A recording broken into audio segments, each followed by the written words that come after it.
Hello, one and all. Welcome to the second half of the JAF Championship. And as you can see, we're currently in round number 6 of this season already. And how can I say, time has really flew by since we've commenced this entire season back in mid-March, 18 March 2023. It's like it's been 2 months since our inauguration of the 5th season of the JF. And we're already on the 6th race out of 10 this season. And as you can see, we are here in Azerbaijan, in Baku, and also we've just made our way westward since our second round in Saudi Arabia on the 1st of April. And make no April's food joke about it is that we've been making our way west from Saudi Arabia in round number 2 to round number 3 in Portugal on the 15th April. And we made our way once again across the Atlantic to Dakota on the 29th of April. And then here we crossed the Pacific all the way to Japan on the 30th of May. And here on round number 6, we are back in the Middle East. Or should we say Eastern Europe, because we're in Azerbaijan on the 27th of May. And who knows, maybe on the 7th of June. I'm not here to curse, but we might be in Mexico. As we all know, rules in the JF, the rule of JF is that we're going to decide the next circuit right after the current round through a random wheel generator. So drivers will have the element of surprise of not knowing what the next 4 races are to about 2 weeks right before the race, which is right after. So right after the stream ends, you're going to see the next race, which is round number 7 pop up on the stream, and whether that occurs during the stream or not. That'll be up to the management team to decide, but who knows? It may even appear halfway through the intermission between now to the next race 2 weeks later. So this element of surprise is definitely going to trigger. It's definitely going to test how the drivers adapt to the new circuit and how they practice, how well they adapt to the circuit within such a short notice, which is 2 weeks. Definitely, 2 weeks is not an easy. It's not going to be easy for these drivers to adapt themselves and to acclimatize to the circuit as well. And especially for a circuit like Azerbaijan, we know that this is one of the most dangerous circuits on the calendar. Tight walls everywhere, 90-degree corners in Sector 1, and obviously the notorious castle section in Sector 2. And in Sector 3, you definitely have the curb, as you can see, that 90-degree corner around 10-15. The notorious curb 10-15, certainly sending unsuspecting drivers, or even drivers pushing just a little bit over the limit into the outside wall and potentially ending their session through there. So it is definitely going to be a huge challenge in Azerbaijan. You have a total of 16 drivers joining us today, and I'm pretty sure that the agenda for most of these drivers would just to get a car on the circuit and potentially capitalize on other drivers' retirements to actually score some points this evening. So, first of all, you might be wondering who are our 16 drivers, or maybe we have 20 drivers, but only 16 attending today. But you might be wondering who are these drivers coming today. So definitely, we really want to introduce you to some of the drivers that are participating this week in the JF. And actually, we have only just 2 more drivers participating in the JF. Sorry, 2 more teams in the JF to introduce you, and that is the Ferrari and the Haas team. So first thing first, let's go on and introduce you guys to the Ferrari team. So here's the Ferrari team. We have both Momo and Easy Turtle. So Momo, just a little bit of an error here. Momo isn't a rookie. He is a second-time participant in the GF. He has participated in the season 4 before, and obviously Momo, surprisingly, or what to say coincidentally, he was my teammate, and obviously he's really strong. Honestly, I gotta give Momo the credit. He definitely has carried my team all the way to contention in finishing in the midfield. So Momo, definitely not a rookie, or even if he is a rookie, clearly if his heart level 105, already half a second faster than his teammate Easy Turtle in the Bahrain hard lap simulations, just to gauge how fast our competitors are. So being half a second ahead of Easy Turtle, who has 2 years of experience, 2 seasons in fact, seasons 3 and 4. Well, he wasn't that strong in the 3rd season, but in the 4th season, definitely scoring ahead of Momo. And let's not forget that Momo, he was a reserve driver in the season 4. So perhaps why it is listed as rookie, but definitely Momo, definitely no stranger to the esports scene here, half a second ahead of EC Total, and definitely you'll see it later on in the championship standings that he's no stranger to scoring well here in the JAF itself. Now, what about the other team? Also run by Ferrari Engine, that is the Haas team. Well, Haas being a customer team of the Ferrari engine. There's some fielding one of our potentially almost strongest drivers here, Desio, rookie. It's all rookie Haas team of Desio and Nuts, but clearly with the gap between them, 127.872, but Desio a mighty lap there, and certainly you would notice that that kind of lap is comparable to what F1 esports drivers such as Brendan Lee, Jan Alpiet. It's really close to what they're setting right here. They are setting times in the low 127s or high 126, and Desio is certainly a driver who's almost matching up to stand to that caliber. And if you're looking up Desio's names in the time trial standings right now, easily say you don't even need to look at his name. Just keep scrolling down the standings from top to bottom, because we all know Desio is within the top 1 or 2% of most of these circuits. So what about Nuts, his teammate, almost 3 seconds off his pace? Nuts, unfortunately, there, ranked 20th on the standings, with a net score of -4 points. Nuts, he can be quick, but just rather inconsistent. And also needs to just get out of trouble, to be fair, because he's pulling his team down.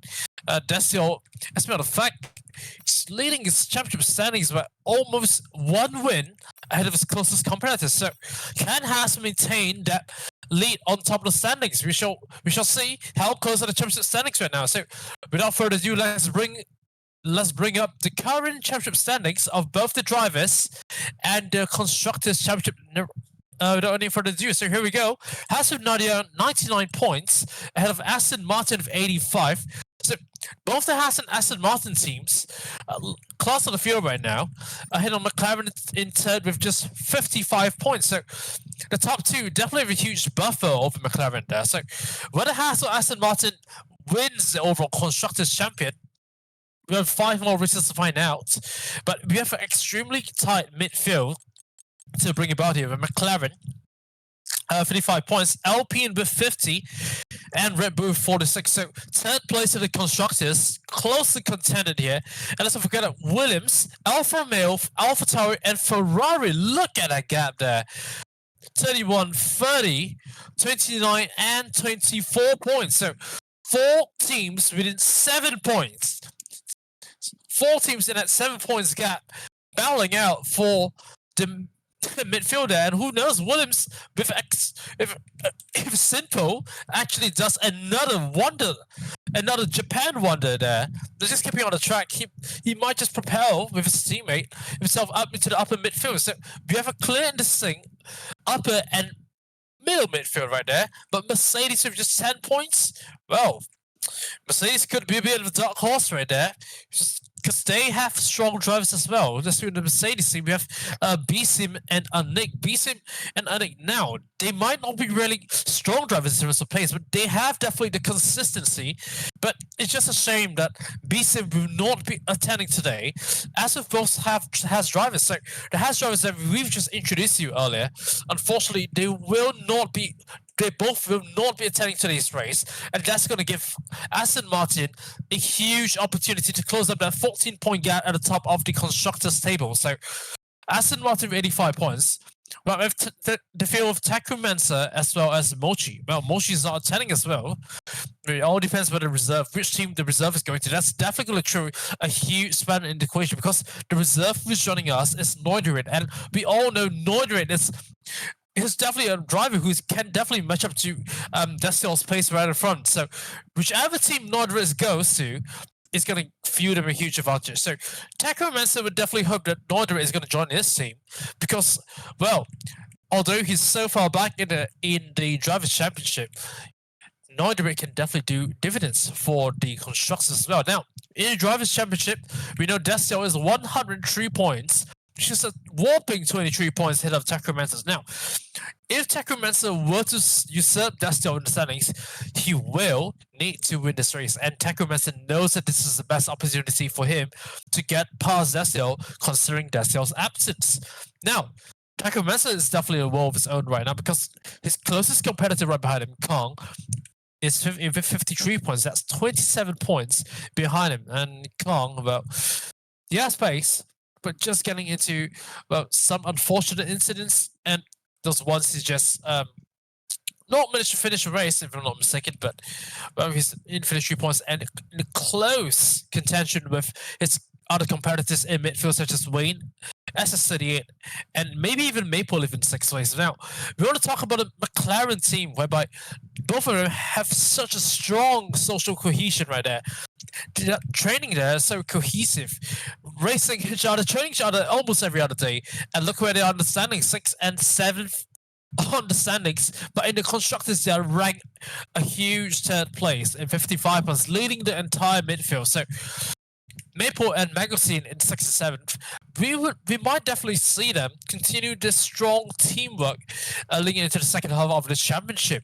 Now, what about beyond 7th place? We have the best of the rest here, such as Ryan, Skipper, and Heejin. Now, I would want to say this, but a less competitive version of the McLaren is potentially the Alfa Romeo running in 7th place. Now, Ryan and Heejin, albeit both of them being slower than Maple and Magazine, and just getting into slightly more mistakes. No offense to Ryan and Heejin, and a little bit more mistakes compared to the McLaren team.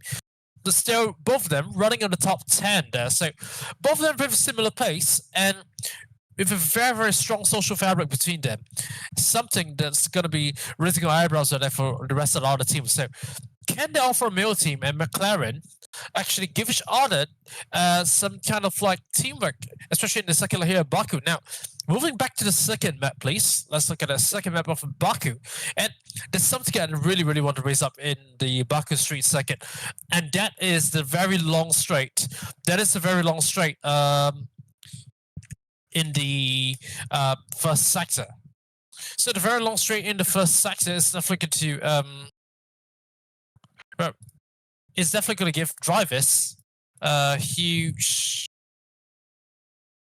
It's definitely give drivers a huge advantage, especially during qualifying, because they definitely can give each other the toe into turn 1. So, I'm sorry, is that a second map? No, I don't get second maps up yet, but let's put it up a little bit.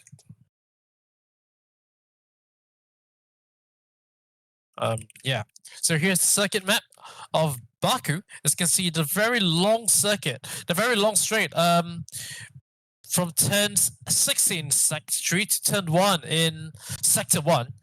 So it's going to be literally flat out all the way from 16, 17, 18, 19, 20, and 1. So the entire sector, well, just dominated by one whole long straight.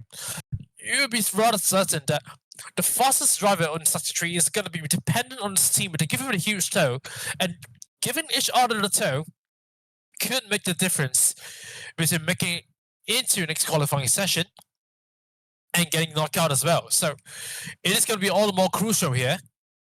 And as you can see, well, right here in the lobby, we have a total of 15 drivers joining us. I'm not sure if there's 16 or 15, but assuming if there's only going to be 15 drivers, then Q1 is going to be essentially a free practice session. So, well, it's going to be quite interesting to see how these drivers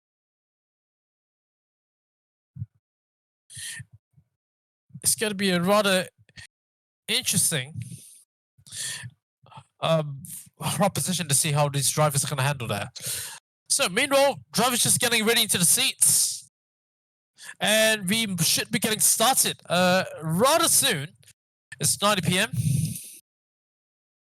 And we're seeing drivers just about getting ready for what can potentially be a very exciting qualifying session ahead.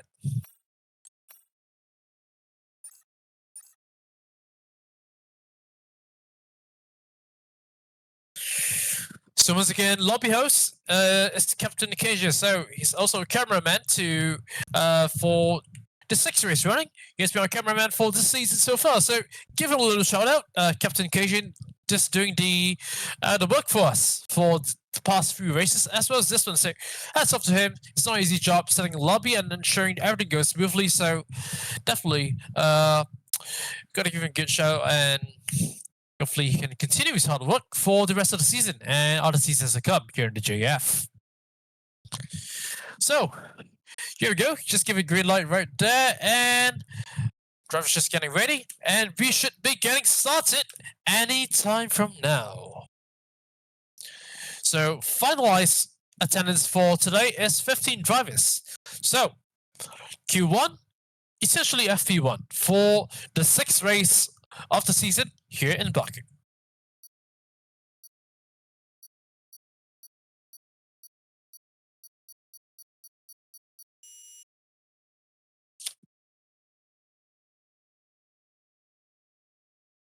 So FP1 or Q1, whatever you call it, is about to get underway. And as we speak, the Monaco Grand Prix will be starting in an hour's time. I mean, the actual Monaco qualifying would be getting started in an hour's time. So, well, you can multitask, you can just tune in, whatever it is. So here we have it. It's a dry qualifying session here in Baku, and 18 minutes of Q1 is about to get underway. So if you're one of these 15 drivers, what would you do? Would you be focused on trying to get the setup running, or would you be trying to get the fastest lap of all? If I were you, honestly, if I were one of the drivers, I'm definitely thinking of just keep the car on the second and try to experiment with what would potentially be a very essential race strategy. Especially in such a circuit where strategy could make the difference between starting finishing at the front or in the back.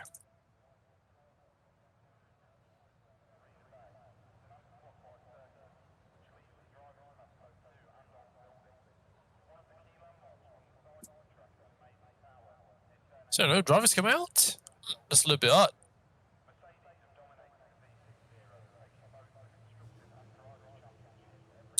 Starting to hear some drivers revving the engines.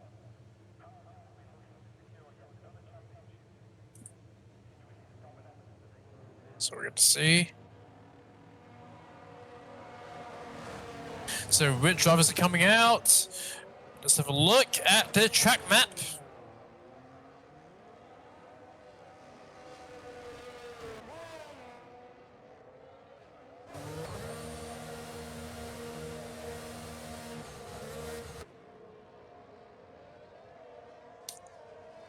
So first driver out on the circuit, what you expect is the Alfa Romeo, who has spun. That's Heejin, who has spun out of turn 2. So unfortunately, we're going to see Heejin.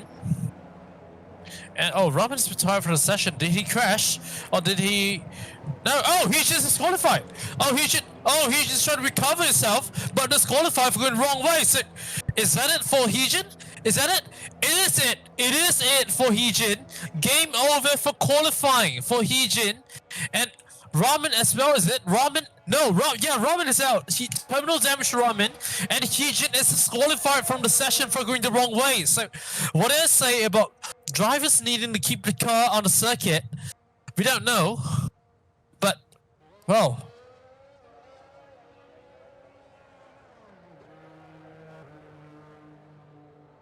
Huh. Oh, and yeah, he's just pulling off in-game AI. So it's not just about ensuring the car has no damage, but also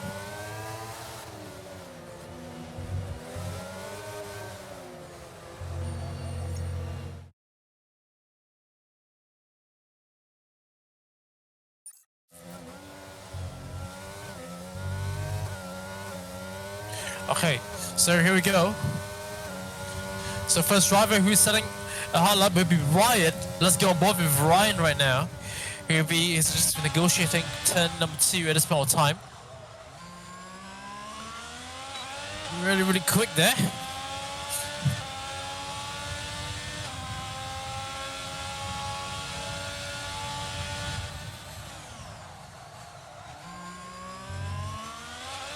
So he's going to turn 3.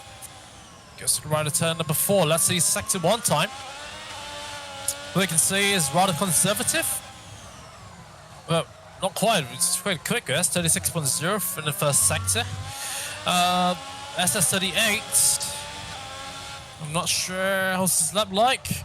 35.6 for SS38. That's 4 tenths up on Ryan in the first sector alone. So clearly Ryan, well, just trying to negotiate his tires a little bit, and a little bit argy-bargy through out the castle section, and we know that is going to be a little bit, it's going to be a moot point for some drivers whether to make it or break it or not. So Ryan needs to be careful there. Oh, just almost runs to the wall. It's the front, his lock on the front left there. And now Ryan, let's see, second sector definitely compromises. 1:18.4 through the second sector. SS38 now 1.2 seconds ahead of Ryan. Ryan definitely compromised there, as well we see. I think that's Simpo. Simpo has made a little bit error out at 10.3. Ryan now through the final sector. What is this lap time going to be? It's going to be a 1 minute 41. No, it's a 1 minute 42.782 for Ryan. That's rather poor, in matter of fact, because now SSA has 1.7 seconds advantage over him. What about Kong? Kong just beat SS38 by 2 tenths of a second. No, he's going to pit. He's going to pit. He's back out of his lap. Know about Nick. Nick on the medium tires has matched Ryan and has beaten Ryan. Goes P2 on the medium tires. Techromancer goes fastest and grabs provisional pole at a 140.735. Now we are seeing Maple Leaf, who is on a hard lap. Definitely has made a mistake somewhere, because he's definitely not as fast as Ryan even. So he's slower than Ryan. Maple Leaf through 10:18 now, 19:20. Let's see his lap time here. Mistake. Has a little bit of warm-up lap. He goes last right now, 143.769. I believe Maple Leaf should get between Ryan and Mistake. He does with 143.349. So any drivers on hard lap right now, we should see. What was that, Simpo? No, no. Let's go with board with who else is on hard lap? I think it's Skipper. Skipper, there's the 142.391. Goes for fastest. So literally, these drivers would not need to worry about. This driver who's gone off. I think it's SS38. No, so the driver just goes slow right there. But yeah, every driver has more or less set their lap times, except for Magazine, Momo, Kong, and Noidere. So should be looking at Momo goes 9th. So we don't know what's going on here, but I think Simpo? Yeah, Simpo. Oh, Simpo's on hard lap. Let's go on board with Simpo. Simpo currently on the hard lap, and the other Williams. So that 209.662 definitely not indicative of what he's capable of. Let's see how Simpo negotiates course action. Oh, a little bit leery there. Just very safe there through the corners. But he needs to. So we know that Vivek, Heejin, and Ramen already out of the contention. So I'm going to bring Simpo into play right here. He's going to finish 13th at best. Someone's keeping out the barriers. It's very aggressive there for Simpo. This is rather good. It's 120.023. Rather safe. That's to keep it out of the barriers. Doing really well. Should find a sector. Rather safe. Simpo now.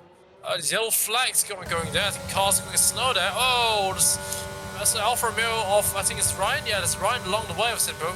Hopefully that wasn't impeding. Maybe doing a back favor what he's put in the Heejin in Japan. But meanwhile, Simpo goes 9 fastest, 144.736. Mangosteen, let's go on board of him in the medium tires. What's Mangosteen capable of? Ah, nice job there by Noidere to keep out of the way. Noidere's on the intermediate tires, I think, just to test out setups here. We're not confident of his current wheel and everything, but Mangosteen, let's go on board of him with 25.9 in the first sector. Pretty strong there for the McLaren team, honestly. Doing well, 117.8 in the second sector, losing time in a very downforce intensive second sector. In the final sector, it should be just flat out all the way through the line. Mangosteen now flat to the floor. And let's see what lap times he want to set. I think this would easily bring him into the top 5, I reckon. going to be in the top 5. It's going to be a 1 minute 40. No, yeah, it is 1:42.254. Just ahead of Skipper. Actually, best on the medium tire runner. So keep a lookout for the McLaren teams, McLaren drivers. Sooner or later. What about Kong? Maybe he might be the best of the McLaren of the medium tire runners. Kong has done a very good first sector, as a matter of fact, there on his current hot lap. Has done a 25.4 in the first sector. It's literally purple in the first sector alone. So, a little bit slidey there out of 10-12. So Kong negotiates wrecking point. Nicely done instead. To keep it all together. Second sector is gone purple again. 1:16.4 in the second sector. How does that compare with Takuro? So, yes, he is indeed matched Takuro on the first sector. Takuro's on soft tires. He's not even better than Takuro in the second sector. So, all to play for in the final sector. Let's see how the top speed of the Alpine goes. And Nick has retired from the session in the pits. He's happy with it. As Kong goes fastest for anybody. 1:10 faster than Takuro. And on the medium tires as well. So, amazing. Meanwhile, well, speaking of which, what would you recommend for a first wheel? Welcome Kodak to the stream, and definitely I'm aiming for the T248. It is cheap, it is value, and it looks cool. So, and one thing that doesn't look cool is Kong. We have spun out of turn 3 with the rear left wheel hitting the let's done a little bit of a spin there, and hopefully no damage jump to Kong. But yes, anyway, speaking of wheels, the T248 is a good wheel, but unfortunately, I don't think I'm in any position to say that. Because, well, I'm on a keyboard, I play F1 on a keyboard, and, well, I don't know, many people have been asking me to get a wheel, especially our fellow measurement team here, and I believe should be on the chat to demand I get a wheel and check out of shop here, Amazon, ASAP, but sorry, I don't think I'm doing that tonight. So, yes. But meanwhile, yes, the T248 is a good recommendation at Kodak. Yeah. So, meanwhile, 7.5 minutes more to go in Q1. As now we look at Mistake, who's starting a lap. So let's go on board with Mistake and see what he's able to do.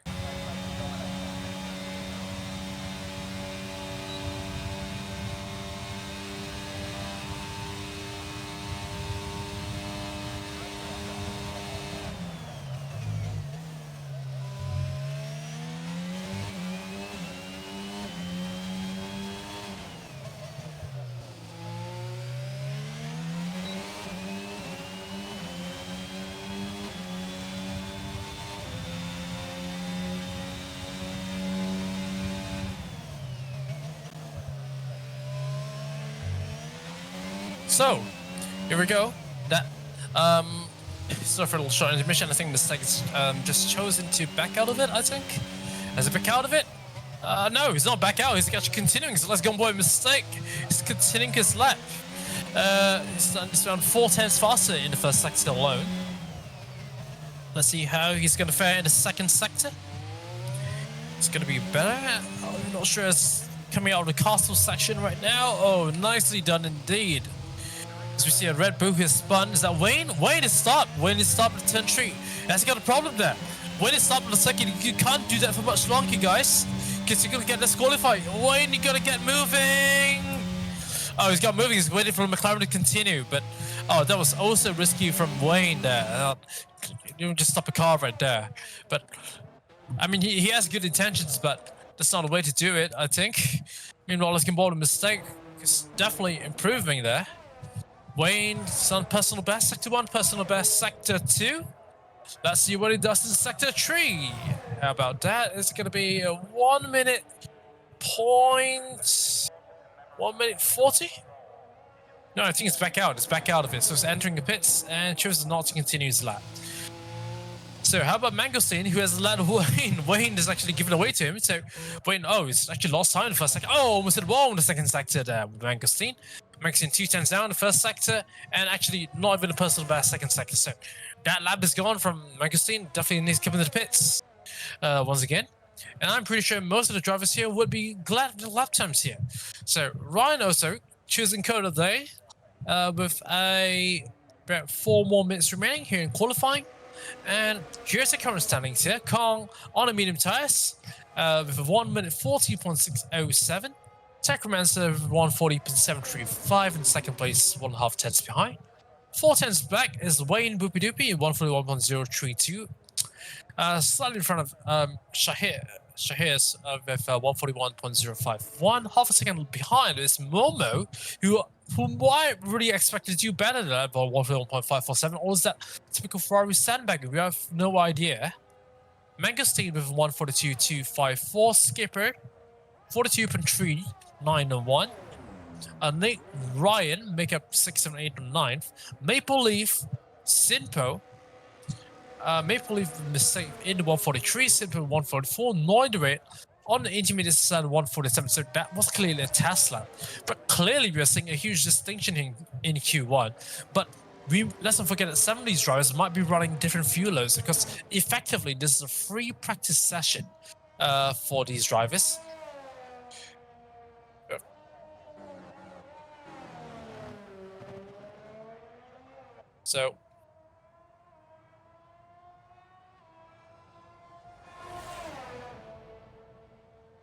So I'm not sure.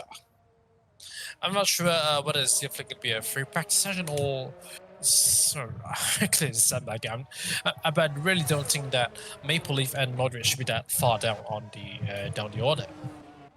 So 3 minutes left, and we're gonna see some drivers coming on hot laps. We're gonna see Skipper mistake Sinton and Nodrick come out. So let's have a look. And Wayne, clearly, I think is really improving here. So let's go by Wayne. Wayne is definitely on it right now. He's gonna try to match up to Kong and Techromancer. It's a personal best sector 1, purple sector 2 from Wayne. So let's see how Wayne does it. Well, actually not purple in sector 2, but he's definitely matched. He's matched a Kong in the second sector, but it's definitely gonna be a hot lap, a pole lap. Oh, not quite. 1.5 tenths down from Kong. And almost matched Takara, but stays third fastest for Wayne.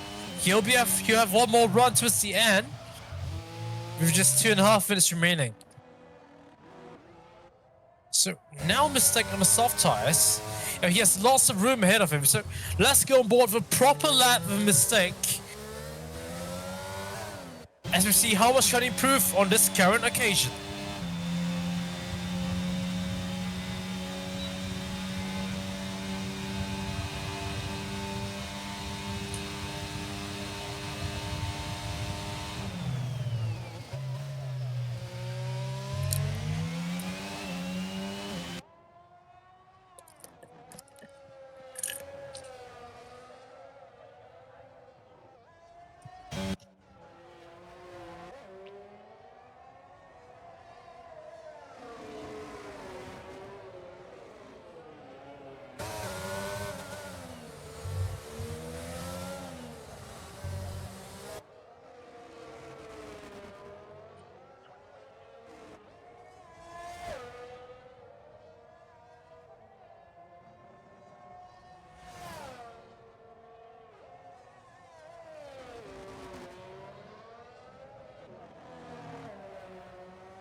does the 142.031 and pops up into the top 7. So that's a huge improvement now, 1.3 seconds, and I believe most of us will be tuning into Mistake Stuff to find out the differential between the medium and the soft compound tires. And 1.3 seconds is your answer here. So are we going to see Kong move into the 139s with that? Skipper as well with 140.71. That's a fantastic lap from the Williams driver.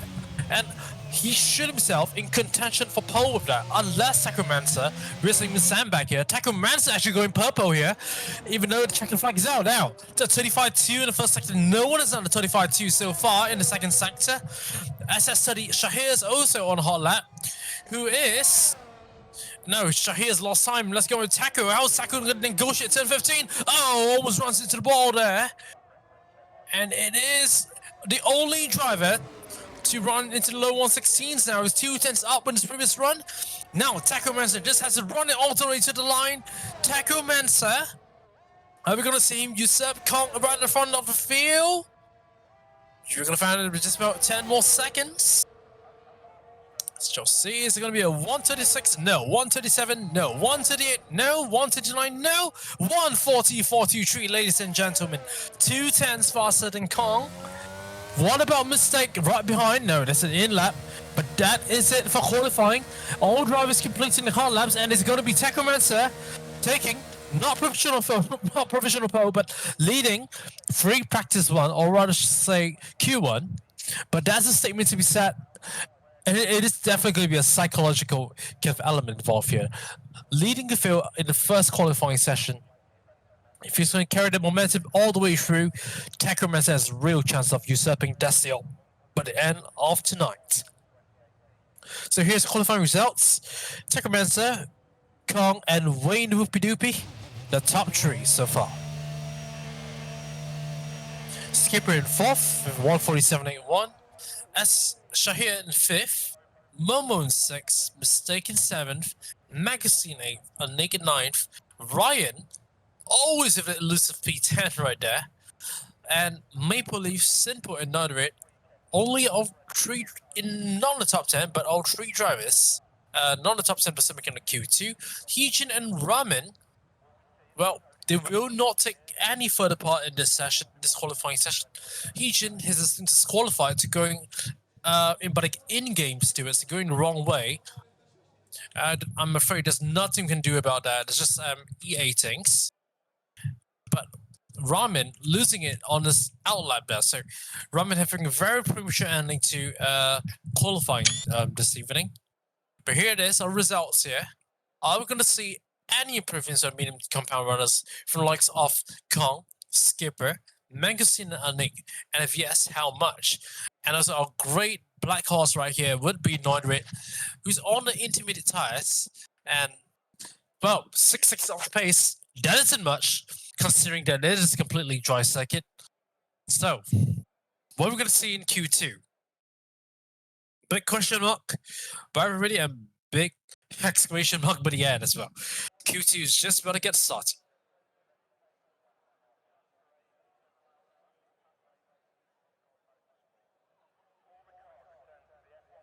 So as you can see, only 13 drivers remaining in Q2.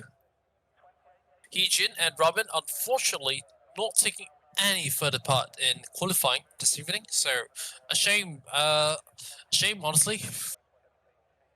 So what we're going to see right now, are we going to see both Alpha? No, not both Alfa Romeos. Only one Alfa Romeo remaining from Lex and Ryan. But we're going to see Ryan come out. Is it? Is Ryan going to come out? Oh no, he's not the first ones. Ryan is not the first to be out. In fact, it is going to be Kong. Our first driver is out. And it's going out medium compound tires. Interesting once again from Kong. And in fact, now we're going to see multiple cars go out. Ryan is admitting himself into a net 10th place on the track. And, oh, maybe that's an advantage having a pit box. Oh, and Kong has run off to the runoff area somehow. Don't get Heejin. Oh, careful. Oh, almost running into Maple Leaf right there. Maple Leaf is now our net race leader.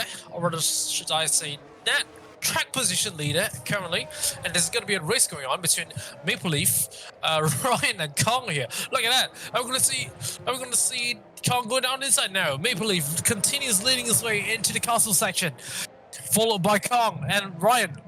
But now, emphasize so important is the amount of space you need along the track, because if you're going to encounter any traffic and if you're not going to be on the same page as someone else on the circuit, you're going to lose so much time as well. So that's going to be a huge element right here. Moving on, looking at Maple Leaf, and Kong still racing along into 10 to 15. Oh, Kong, and they've decided to back up.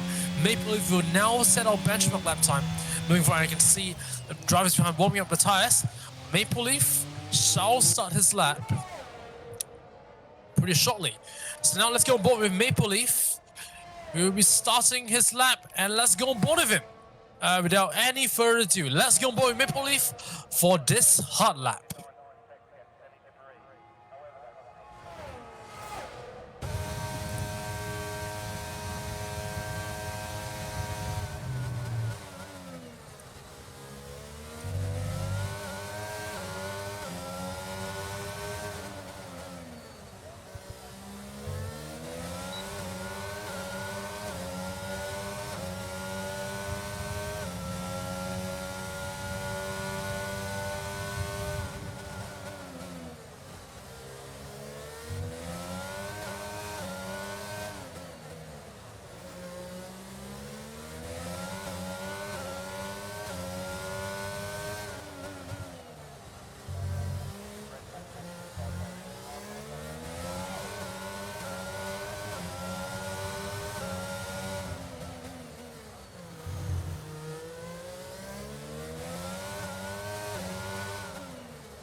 Oh, and Maple Leafs has left the session. Sinpo, meanwhile, has got disqualified from the session. It's going the wrong way.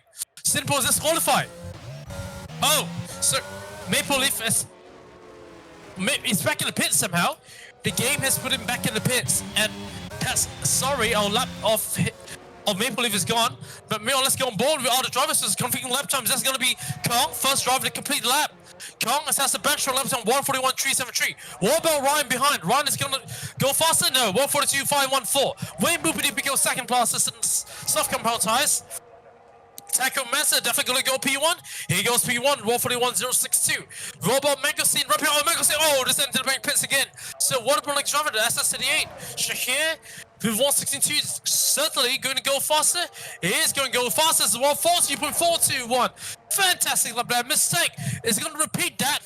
No, 142.970. Goes 7 fastest. But what happened to Maple there? He suddenly disconnected. We saw him, the whole stream started with going board his lap. A shame for him. Skipper, next shove across the line on the soft tires, goes fastest there with 139.674. Whopping 8 tenths faster than anyone else. Momo, what about him? Momo's still 1 minute to go to pit lane. He's going to pit. Nordred right behind in the Mercedes. Now, what's Nordred going to do? It's not going to be pole this time. Goes 10th fastest, and certainly only going 10th. And Nick goes 6th fastest. So it is a real of 8 drivers settled right there. So now, grid is all settled. The first wave of cars have all completed the laps and let the tide settle down. It is Skipper with a fantastic 8 tenths gap between himself and Shahir in second. Noidre in 10th, Kong in 4th. What did I say about all the medium compound runners suddenly right at the front of the field right here? We're not expecting this, but Skipper with 139.6. Who would have thought of that? And there's 1.6 seconds faster than Kong. I mean, granted, Kong's on the medium compound tires, but well, if you can find a 1.7 seconds to Skipper, well, by all means, but I don't think anyone's going to touch Skipper. He could easily just cover the day. That's a fantastic lap time from Skipper. But unfortunately, his teammate Sinpo calling the day calling himself disqualified. Certainly just like Heejin. I'm pretty sure both of them would be discussing themselves, but what's happening? Oh, Ryan is out! Ryan is out! Ryan's crashed out of turn 19! Is that out? Is that Ryan who is out? I'm pretty sure it is. Yes, there's a stricken wreckage of Ryan there. And Ryan is definitely out of running now. His car is stricken. He's out. There's a flag out. I think Ryan has run himself into the walls. Terminal damage is verified by the in-game stewards. So 2 drivers already eliminated out in Q2. Simpo and Ryan was. Oh, Mangosteen as well. Is that? Oh, Mangosteen is done. He's out in the castle section. That's it. Mangosteen is out in the castle section. So let's go with Maple. Let's go with Maple route. Maple is now approaching that section. Careful, he's slowing down. He's slowing down. That is Maple Leaf. No, that's Mangosteen, who just did a Charles Leclerc down in the castle section. I'm pretty sure it's another I am stupid moment by Mangosteen. And wow, 3 drivers already eliminated in Q2, and that is it. Our elimination is done. Taco Ransom knows what is happening here. He's at 9th, he retires, and that is it in Q2. All is needed for Momo here. Momo just needs to set a lap. Now let's go with Momo. He's gonna set an out lap right now. I see a lap from Momo. It's gonna push it. It's gonna push it. It's going to just take it easy. He knows that all he needs to do is set a lap, any lap, and that's gonna bring him into Q3 for sure. Let's go with Momo. He's gonna push.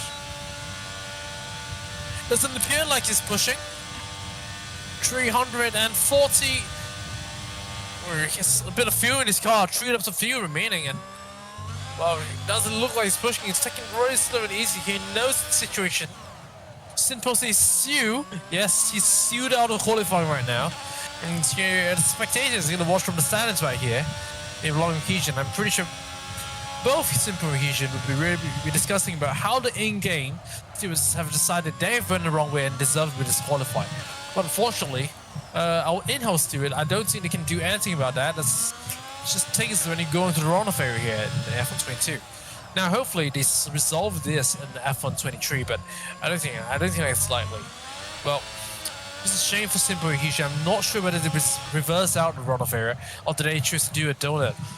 But if you remember Mahavir Raghunathan back in 2019 in the Formula 2 series, he was told to turn the steering wheel when he went into runoff area back in the turn 3. So maybe, well, Simple has just declared that he's did a respectable play to let the other driver go first. And if Wayne is watching this, yes, Wayne got pretty lucky with that in Q1 because he tried to do the same thing. He didn't get disqualified. He stopped in between turn 3 and turn 4. Now, it's respectable, but it just leaves you vulnerable to the in-game series, determining that you're impeding an entire field by doing that, and you get disqualified. Now, as Momo completing his lap, this car in front of him, I don't think that's going to be impeding right there. I think it's Maple Leaf. Is he on a hot lap, I think? Maple Leaf. He's going to start to learn the lap time. No, he's starting his hot lap as Momo completes it and he goes P5. Maple Leaf now drops into P11. I think he still needs to set a lap time. He should have set a lap time in case the game determines that he's not fast enough to get down to Q2. So Maple Leaf is now starting a lap time. Let's see what he's going to do. Any lap time to do. There's essentially free practice for Maple Leaf. He knows he got screwed over in the first round because of the in-game glitch there. Hopefully he doesn't disconnect like this in Q3, and they can tell he's just trying to take his car easy here. Maybe assessing how the soft tires are gonna fare as a race tire. He has a bit of fuel left in his car. No, he's actually running low on fuel. Kong's retired from the session. Did he crash or did he? Oh, Kong has crashed. Kong has crashed as well. Somehow out into where? Oh, he's crashed into. Oh, somewhere into turn 1. Did he crash out of the pits or did he? Oh, I'm not sure, but he's out. That is it. His qualifying run as well. 4 crashes in Q2. We're not going to have the full suite of 10 drivers in Q3 later. We're going to have a massive round of retirements here. So only 9 drivers will take part in Q3 later. So Maple Leaf, even if he messes up this lap, so long as he brings his car all the way to checkered flag, completes this lap, he will start 9th at worst. So Maple Leaf just nurse his car, don't crash it like a Max Verstappen last year, bring his car straight. Maple Leaf just needs to carry it on, carry the momentum, and it's going to be a 1 minute 41.96, so he goes 6th fastest, drops mistake down to P11. So mistakes on the outlap. He just needs to make up another 4 tenths to be in the top 10, theoretically. Nick thinks that he's okay. He stays in 7, but mistake. He will be at risk as it stands. So just preparing to go out at this point in time.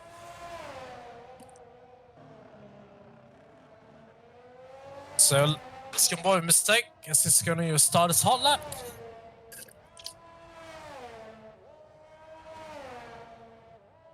That explains why you see many other drivers in the pits right now, right? The treacherous nature of Azerbaijan is really getting to these drivers. Now, hopefully, makes no mistakes in this lap and manages to complete this one. Whereas 4 tenths are fine. I'm pretty sure that's going to be quite an easy task for Mistake. Let's see how he fares. Now, true turn 1 he goes. Nicely done, just narrowly misses Apex. Oh, kisses the wall, losing his front right there into turn 2. Just trying to find the time that he needs there to reach P10. He's last of the final remaining runners now. There shouldn't be any threat. Just avoiding the barriers at all costs here.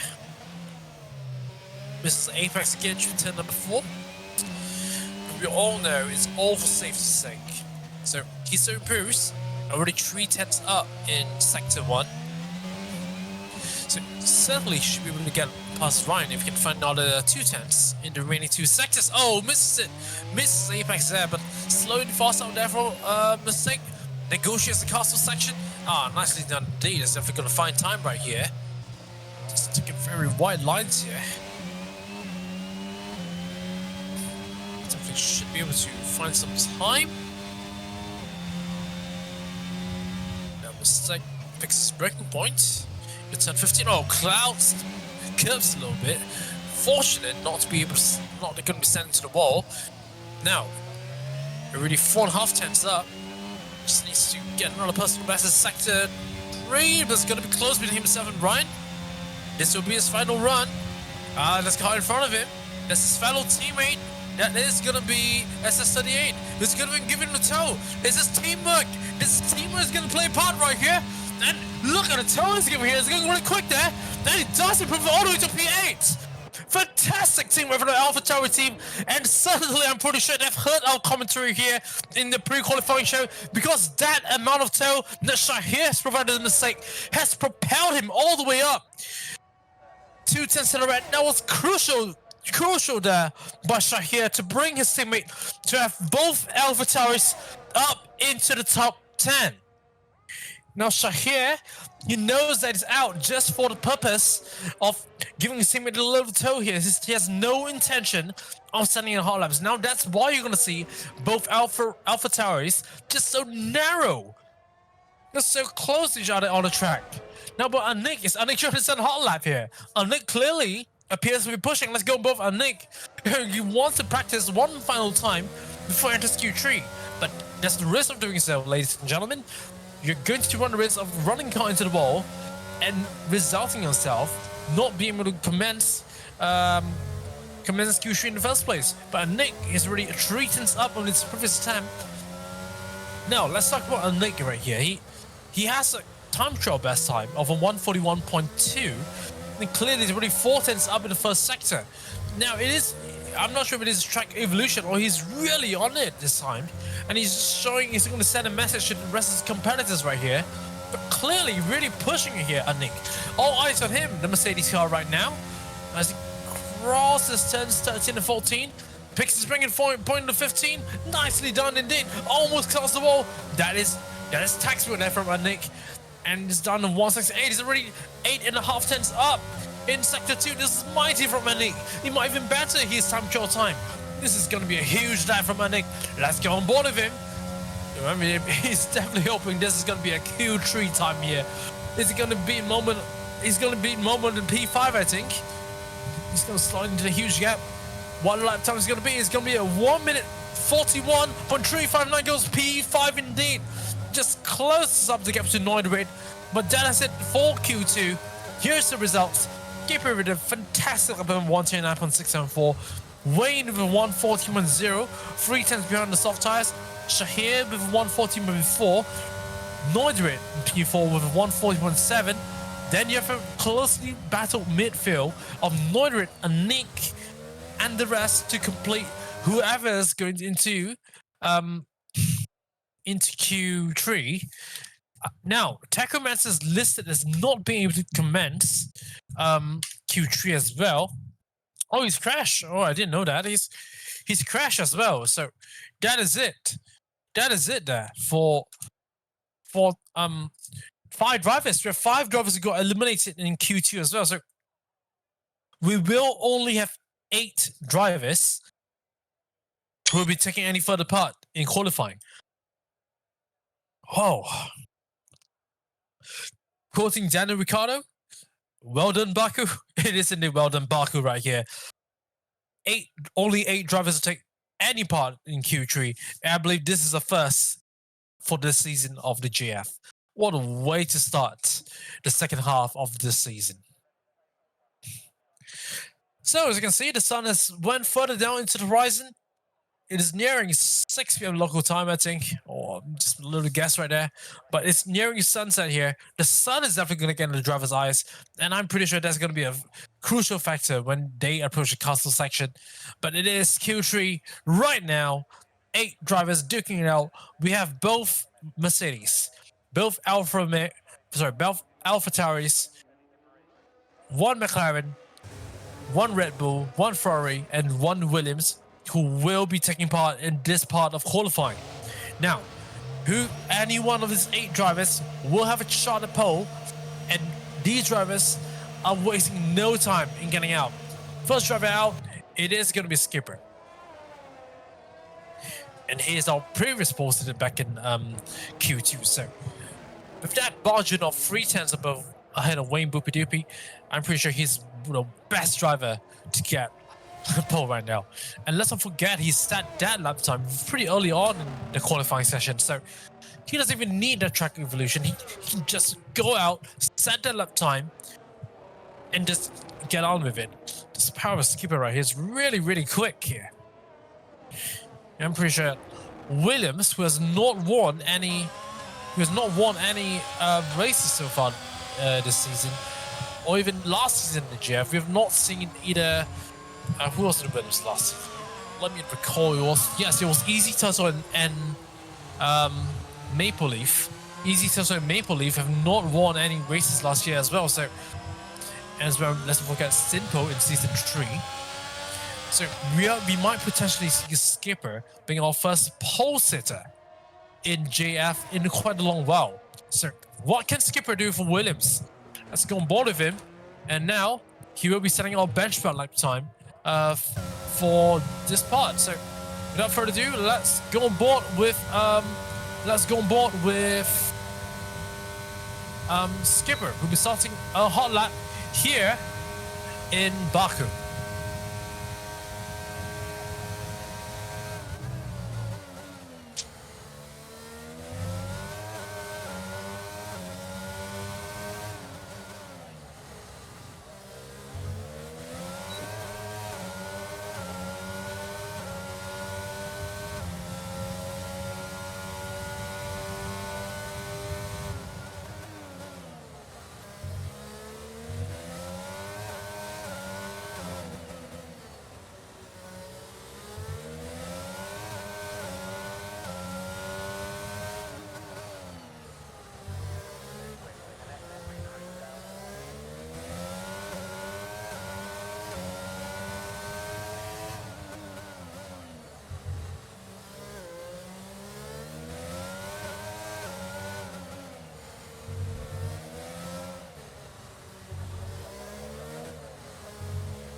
You can tell that was one of his best laps there.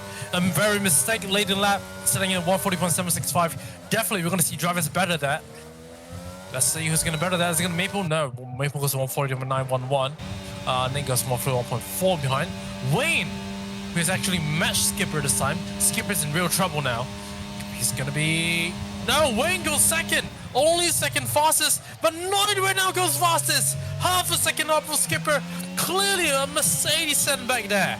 But no, Shahir goes second. Shahir goes from Skipper and down to third. Mistake. What about him? Can Mistake do anything about that?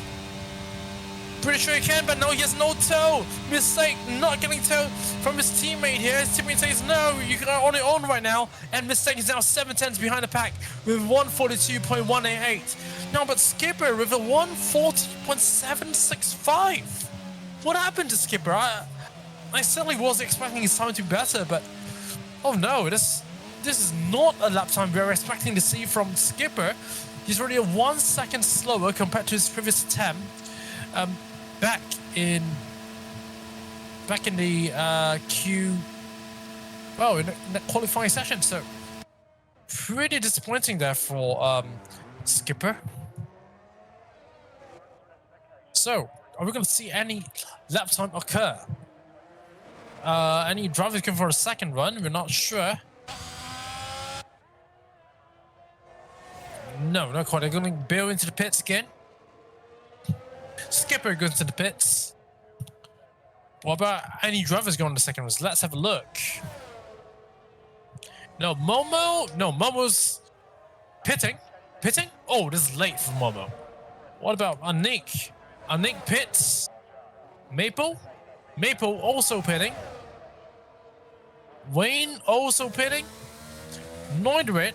But I think every driver's pitting. Every driver's pitting. So they'll have another shot once again later. So let's have a break right here and have a little look at our current top standings. So first place we have Neudrit with 140.224. SS38 is running in second with 140.390. And Skipper 140.765. So, wow.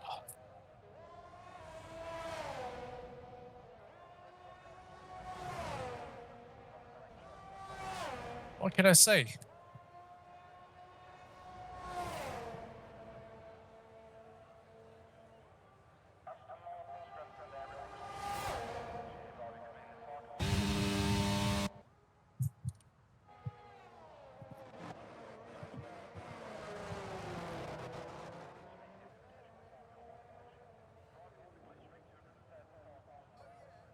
So, I think Mistake's gone on with it? No, Mistake. Yeah, Mistake's gone with it again. So Mistake has decided to go for a second run, but now he has traffic in front of him. Momo is in front. It's a good Mistake. He's thinks there's still life in the soft compounds as it go again. So, see Mistake, how's he going to do it? And actually, Mistake. Oh, yeah, he's not improving. Mistake. He's actually a quarter of a second down. There's traffic in front of him. That's like some Momo. Oh, he's going to catch Momo in a very inopportune part of the circuit. It's up the castle section. I'm pretty sure, this is going to be, nicely done, but I think that's going to be a little bit of impeding from Mistake. And now, we're seeing more drivers behind trying to play a race there. Wayne is just letting cars through. Let's go turn 4, but how is Mistake? How is that in fact a mistake? It's a mistake second sector. Oh, he's done a personal best second sector mistake. He's actually almost about to better his time, so can Mistake do anything about it? Mistake now. It's actually improving just by 2 tenths in the second sector. Can he make it up in the final? It looks like a very good exit out of turn 16 for him. He does improve by 6/100ths of a second. It's a great job from Mistake to improve his lap right there. Now, what about his teammate SS38, who is now currently, what I say, should be on the hot lap. Mistakes calling it a day. Is it? Oh, he's calling a day? Or is it? No, he's and his car in a very weird part of the seconds. Turn 1, he's crashed. Mistake has crashed. So Mistake will start in P8. That's guaranteed now. He won't be taking any further part in qualifying. And Shahir must be thinking, oh no, I would really hope to use the auto this time around to help me get past Neudericht. It's a little bit of a shame right here for the AlphaTauri team. What it should be potentially a very good teamwork there.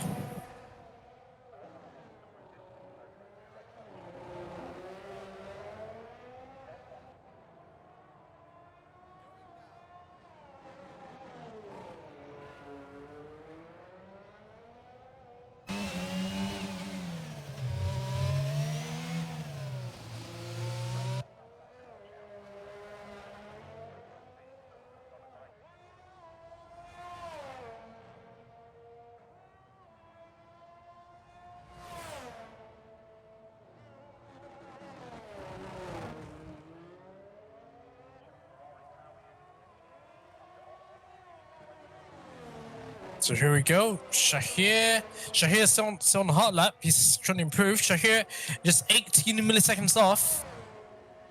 And this should be his final run because he's running out of time. He's missed time. His final run there. Shahir now completing the run. Obviously, we don't have any toe. Momo's using his toe as a matter of fact. So both drivers are pushing a line almost at the same time. Shahir improves. No, not quite. 24 milliseconds down.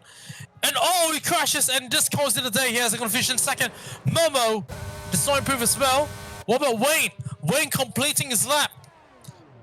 Wayne Boopy Doopy, Skipper goes fastest now with 139.5. Where did that come from? That's more like it from Skipper. But now Wayne Boopy Doopy, can he improve anything here? I think he can. But only second fastest. Quarter of a second down outside of Skipper. Nick gets lost it there. Maple Leaf goes third fastest with 129.914. Neudericht, however, could be out to spoil the party. Neudericht improves, does he? No, I think he's starting a lap. He's starting a lap there. Neudericht, he's starting a lap. The checker flag's not out. 26 milliseconds remain, and Nick has got a penalty for collision with Maple Leaf. I don't know how his car's stranded there, but how he got a collision for some reason. Nick has the 5-place grid penalty. I'm not sure if that's going to be appealable, but that improves Mistake up into 7th place. Just doesn't forget. Oh, it's got traffic there. Norton has traffic. Norton's got impeded by Red Bull Wayne, but Wayne is retired. That's going to be AI. It's going to be tightly contested there. Still a personal best in the first sector. A 25.2 for Neudericht. That's going to be improving. Has any traffic in front of him? No traffic in front of him. But he's definitely going to be angry already over Wayne's car, but Wayne is not in control of the car. He's handed over to the AI. He's retired his car, so I'm not sure how this is going to handle that. But it's going to be really interesting here. How that is going to hamper Neudericht's second sector, we're not sure. Clear traffic ahead of him, but is he going to improve over Skipper? Big question mark here. Can Neudericht improve?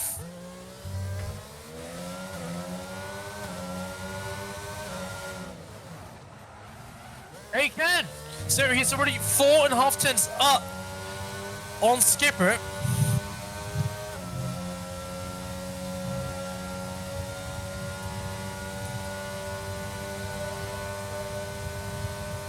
So through the final sector it goes. Is he going to improve on the final? How close is he going to get up to the leaders? Is he going to be on pole? He's only 2nd place. He's 2 tenths from Skipper. And Skipper will be our pole sitter for the 6th round of JAF. Williams have it. Williams is on pole for the first time in JAF history. Skipper is our pole sitter for this evening. Here's our results right here. Skipper in P1, Neudericht 2nd, Wayne in 3rd, Maple in 4th, SS38 in 5th, Momo 6th, Nick in 7th, albeit with a 5-place grid penalty, and Mistake in 8th. Wow, what exciting What an exciting race we had.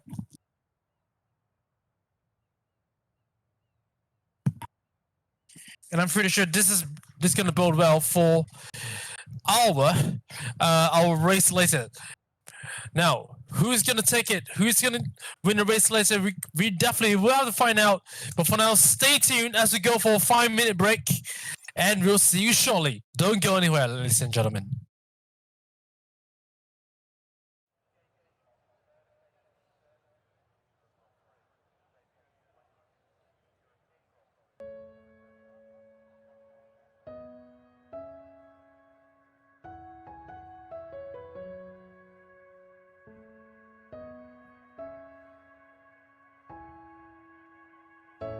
So let me catch you. So let me catch you slipping by.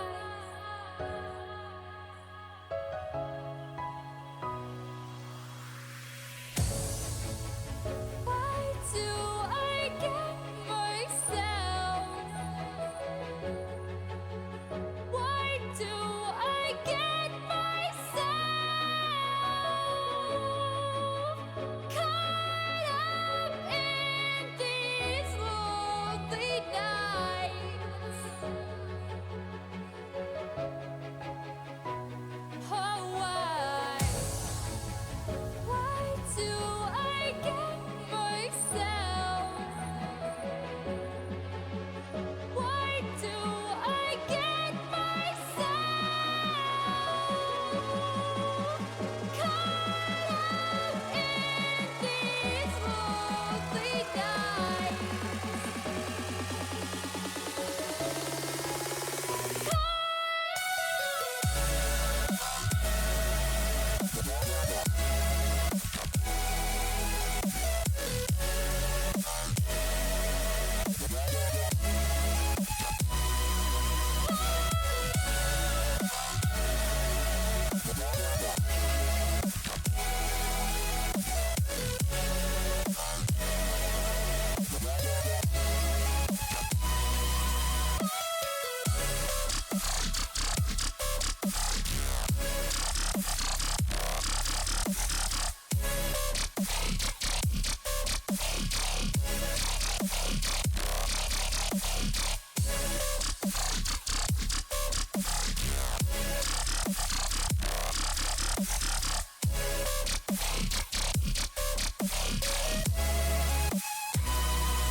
Walk through my heart. Show me your eyes.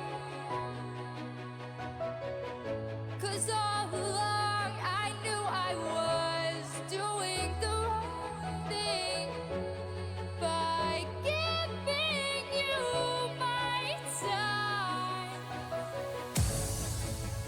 Where was I? Where was I when I needed it most?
Oh, sorry, a little bit of boo boo. So here it is. Welcome back, everybody. Welcome back to the welcome back to the pre-race show here in the JF, and that is it for the pre-race show. So without further ado, let's bring you up the qualifying results for the earlier session here. So out of Q3 for round number 6 in JF, we have only 8 drivers to take part in Q3. And the results showing as such only 8 drivers here, and one of them actually has encountered a 5-place grid drop as a result of a collision with Maple here. That was Nick and Maple making contact after the end of the qualifying session. So unfortunately, that means it is going to be under investigation by the stewards, and the position for Nick is still under investigation by the stewards, and we wonder if that's going to be an issue for the start. We're still awaiting an update from the management whether that is going to be affecting Nick's grid start. But looking at the race director, apparently it shows that apparently if it is the same lobby, then it is nothing we could do. So Nick unfortunately might have to start in P12, but we do acknowledge that by conclusion of the stewards that it is indeed a collision between 2 AI controlled vehicles. So it is unfortunate therefore Nick to encounter such an incident, but it is just things that occur when you're letting car control. So maybe it's a good lesson for drivers not to let the cars go into AI mode after completing hot laps, because you never know when your car goes into the runoff area, especially in that 10-1 spot in Azerbaijan. That tends to happen. If let's say if one driver has gone to the runoff area and the AI controls it, and the second driver does, such collisions might be just inevitable. So it might be the conclusion that there might be no further action being taken, but just unfortunate for Nick to just try so hard to get in the Q3, but we will be starting 12 at best, owing to the penalty. So here's our grid so far. It is going to be Skipper in P1, Noidrit in 2nd, Wayne in 3rd, Maple Leaf in 4th, Shahir 5th, Momo in 6th. A naked mistake, however, just to outliers, not finishing within the 129s and 140s, to be starting 7th and 8th, respectively. So the grid would be as such.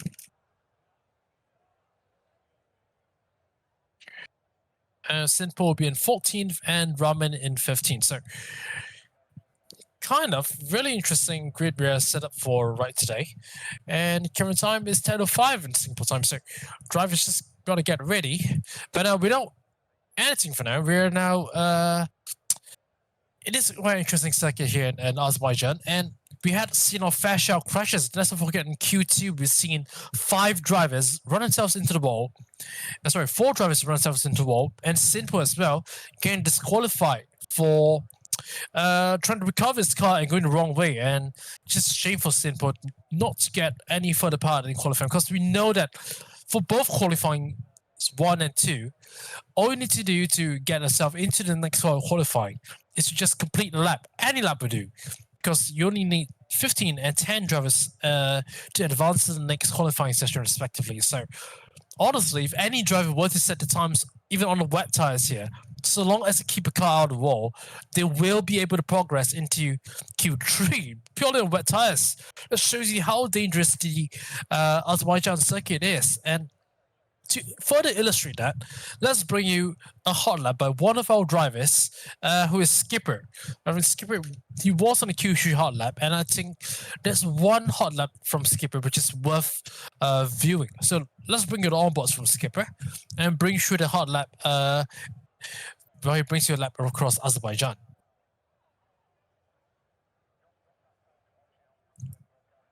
So here's Skipper on this hot lap here. Sorry.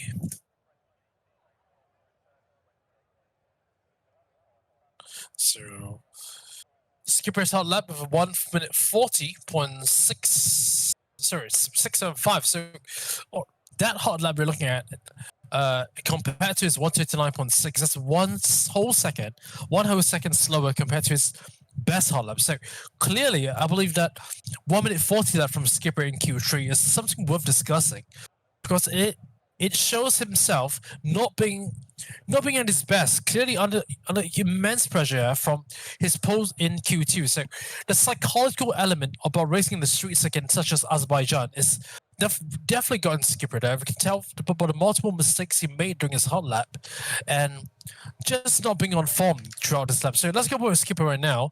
With that 1 minute 40 lap, you can tell that he, look at that, just clipped the corner right there, just not clipping the apex of what he wants to. That's turn 1. Turn 2, he just almost hits the wall. Actually, his first sector was pretty clean, if you would ask me. He just didn't have the mojo when he came to sector 2. So let's have a look at him as he approaches turn 3. Oh, nicely done indeed. That's clearly like getting his car almost to the apex. But now it's turn 4. That's when all the mistakes start coming. Just missed the apex to turn 4. As he approaches through turn 5, at the end of sector 1, Nance again misses the apex, compromises his entry into 6. And that, as he lost easily 2 tenths worth of time right there. Now, he approaches castle section 10, 7, and 8. 10, 7 was smooth, but now he gets all shaped things to 8. Tries to recover. It's a nice line through 8 though, but now, as he exits that, look at the snap that he got. Just snaps himself again out of 12. Now, he goes all the way flat out to turn 15. And I believe there's even more time he lost. In fact, the most time that I believe he lost here. Look at that. Misses apex at 15. Has slowed down a lot. That was easily half a second gone as well. Then hits the curb again. Misses apex of 16. And that's all the time is gone, because his exit out of turn 16 is compromised. And that is exit into 17, 18, 19, and consequentially 20. Completely effective right there. So that is it. That is it now, whereby all the laps is gone. So that is it for Skipper's lap. But thankfully, that is good job for Skipper to actually recover safely from there. Well, Skipper recovered to improve and finish P1 with a 139.5. And if I ever think about it, well, Q1 has been red flagged because Paris has crashed into turn 1 into center vault in real life. So thankfully, well, I was about to place a bet on Paris, so thankfully that happened, I guess. Well, so anyway, time to get the race started, as the race is about to start in any time right now. As drivers are just getting ready into the seats, and we're just about to get ready to get started for our main race here in Azerbaijan.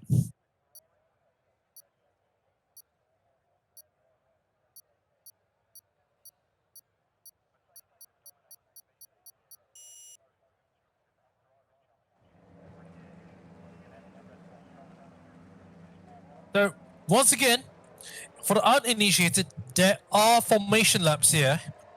There are formation laps here in the JAF, effective from this season. So here's the grid right now.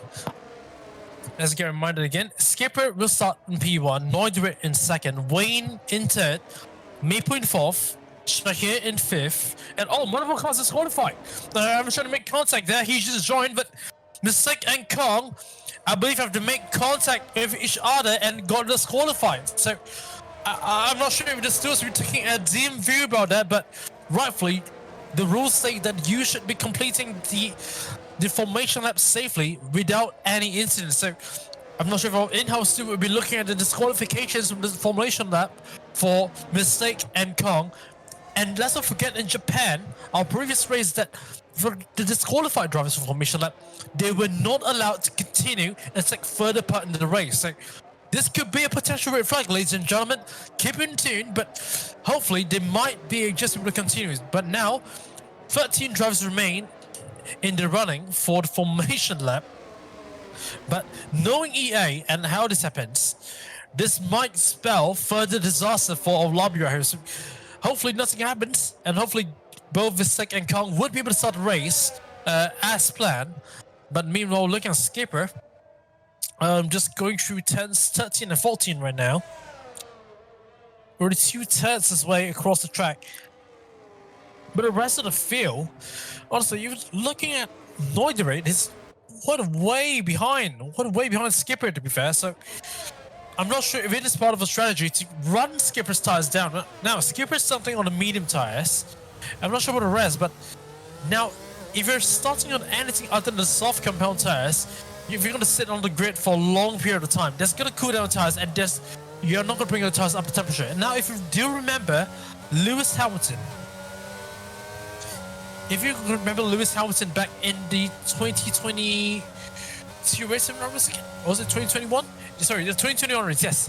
Lewis Hamilton back in 2021 in the Baku City circuit.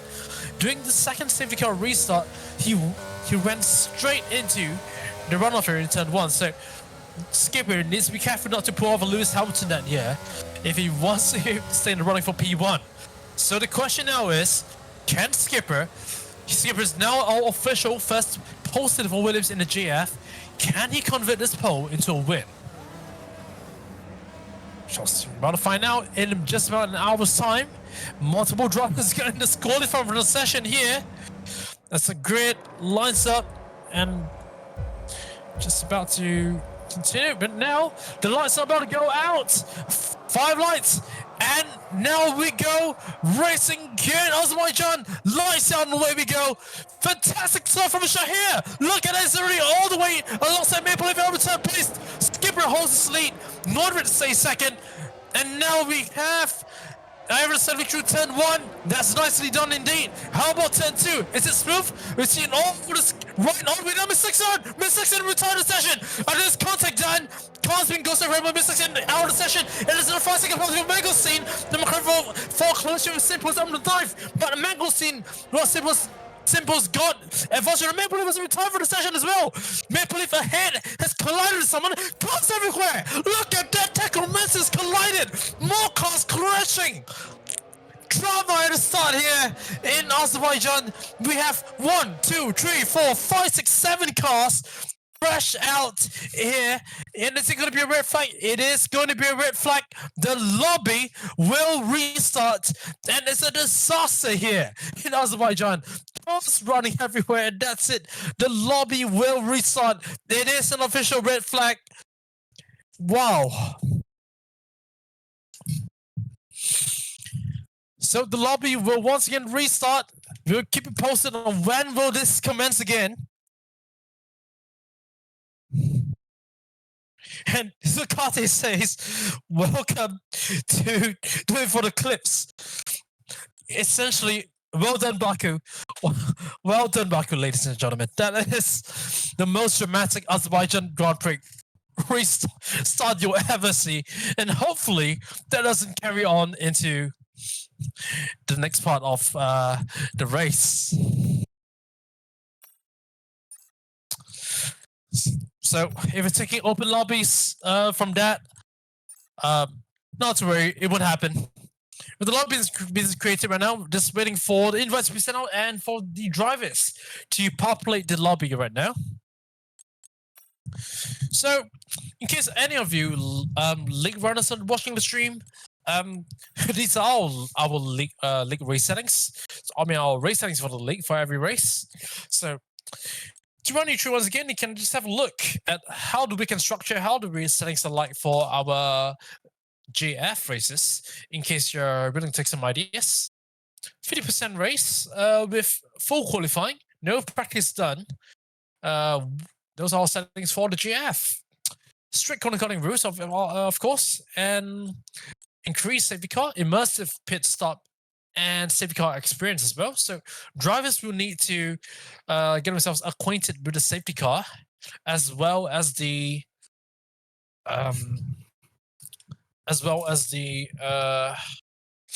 pit stop as well.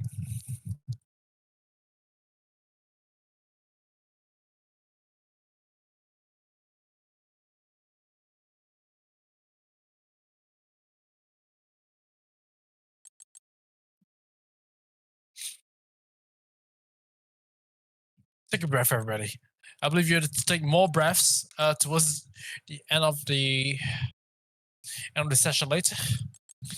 So we had a red flag in the Monaco Grand Prix qualifying in real life, which has just restarted, to be fair, with a McLaren 1-2 as it stands. And now we have a red flag in our race as well, if you think about it.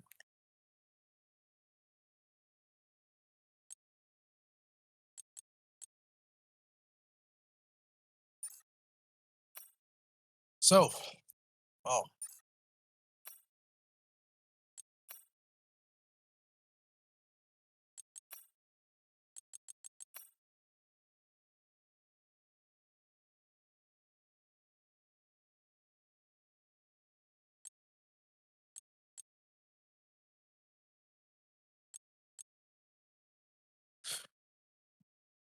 So all bar one driver has came out, has joined the lobby. And oh, I shouldn't be in the driver. I did not be part of Wreckfest that comes out. So Zakati is our steward for this weekend. That's why I see him actively in chat. So hello Zakati, welcome to the stream, and thank you for your efforts for being our steward for this weekend. So shout out to Zakati, who is actually tuning to your stream and also looking out for any potential incidents that occur during the race itself. So a little introduction to Zakati. He's a former racer in another racing series known as the TRS previously. And he has been a steward for the recent season of TRS as well. And so he's no stranger to being a steward. And yes, he's now putting his expertise to good use by being a steward once again in the JAF. And hopefully he'll stay with us for future seasons as well. There we go. And we're lucky now. We are lacking one more driver who is. I'm confused. So one more driver is yet to join us. I believe that is Mistake.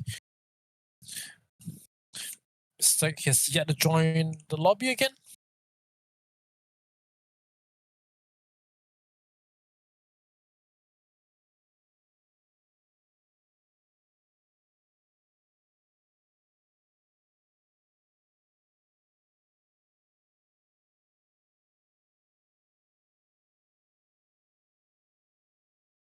So we've just received news that the incident between Anik and Maple Leaf, that 5-place grid penalty is under investigation by the stewards as well as the race director. So it's escalated to the level of race management director right now, whether that 5-place grid penalty imposed by the in-game race control should be overturned. So we'll keep you updated on that one. But as it stands, Anik, if no further action is taken, he will be starting in 12th position.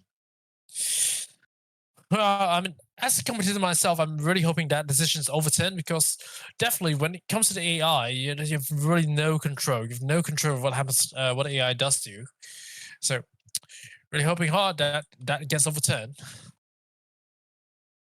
So we'll keep you updated no matter what.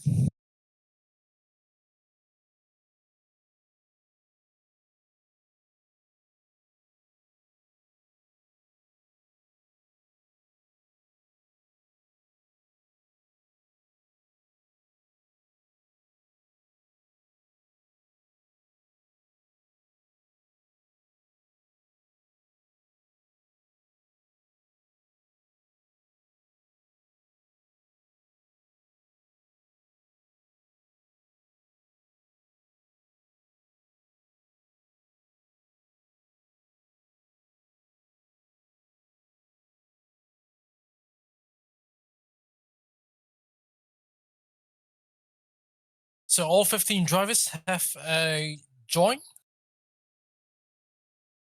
So a little bit of an error inside the grid editor. So far, no decisions made about a next penalty. So just waiting for the decision to be made prior to our race restart.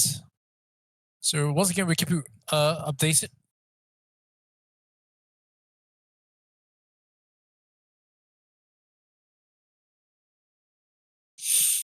So once again, we apologize for any delay, but it's definitely a decision that would be delaying the start of the race, because this is something that's going to affect the grid. So, but I mean, a 5 place grid penalty. A 5 place grid penalty is not something simple, and definitely with only 15 drivers, and given that we're racing on the streets like Baku, but track positions to anything, this is gonna mean getting quite a hefty bit of points versus none. So certainly, if it's something that's going to affect the integrity of the race results, then it definitely has to be looked into. But meanwhile, let's give it a little bit of a distraction and look into the real life qualifying results in Q1. Fernando Alonso is currently leading Q1 by 1/2 tenths from a second place, not Max Verstappen, but both Alpines. Esteban Ocon and Pierre Gasly in Alpine, just a 10th behind. Max Verstappen is only 4th. And both AlphaTauri, Yuki Tsunoda and Nick de Vries in 5th and 7th at the moment. Sorry, I cursed it. Max Verstappen is now back on pole, 1/4 of a second ahead of Fernando Alonso. And who's back in the bottom 5 right now is Zhou Guanyu in 16th, Logan Sargent in 17th, Sergio Perez has crashed out in 18th, and both Hasses in 19th and 20th. Carlos Sainz, as a matter of fact, at risk of getting knocked out, he's running in 15th. Charles Leclerc in 11th. So Ferrari certainly not doing as well as what I expect to be doing over here. Oh dear. I really hope for all the Ferraris to make it through. So,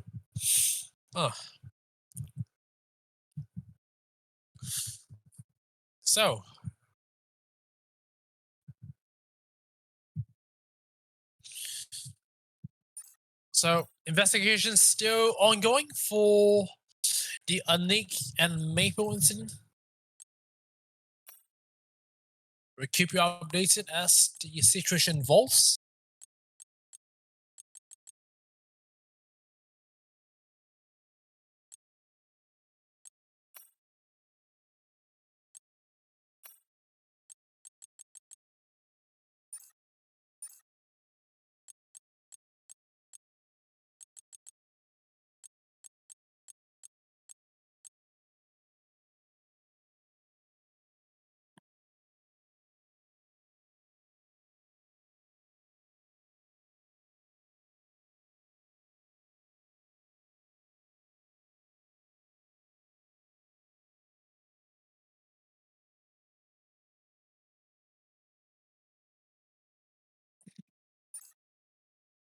No, our pilots went from JAF round 6 to Monaco Grand Prix qualifying rush along. So, I mean, what can you do when there's something, when things that when there's no race action? You just look at the actual Formula 1 race action. So, yes. I mean, there's no confirmation about the incident. And yes, you have a confirmation. The final decision by the stewards is to remove the 5-place grid penalty for Anik. So Anik will start from P7 and he'll not start from 12 as it's said by the in-game stewards. So that is it. But meanwhile, bad news there for Carlos Sainz down to 16th. Hopefully can recover. But now let's get on board back into the race action. We will have our final grid set up as it is. So let's bring you the final grid right now. It is going to be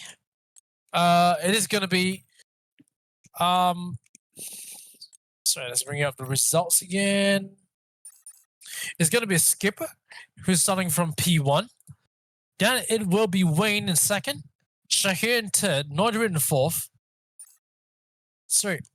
And then that is it. It's going to be Maple in 4th, Shahir in 5th, Momo in 6th, Anik in 7th, Mistake in 8th, Kong 9th, Takro in 10th place, Ryan 11th, Mangosteen 12th, Simple 13th, Heejin 14th, and Raman in 15th to conclude the top 15. So, sigh of relief by most of the drivers here. That, well, there's going to be some kind of sigh of relief right there.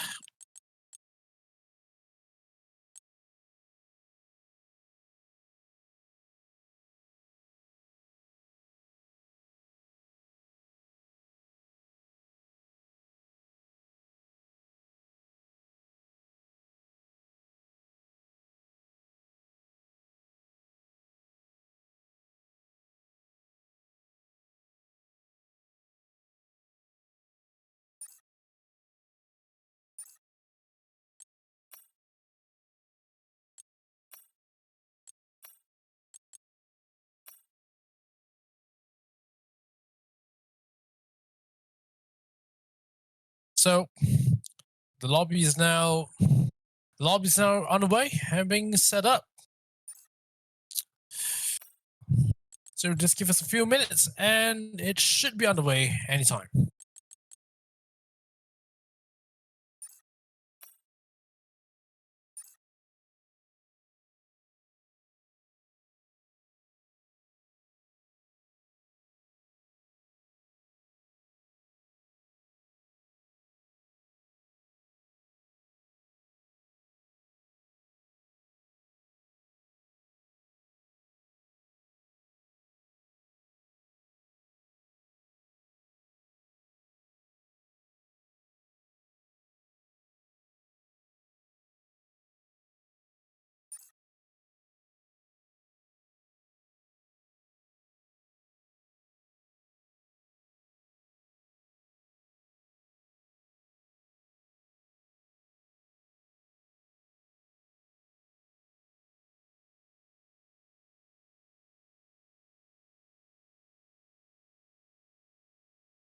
So once again, the lobby is set up and we are just about to go racing once again. In just about a few seconds time, the lobby is restarted and we're safely through. Once again, let's go racing.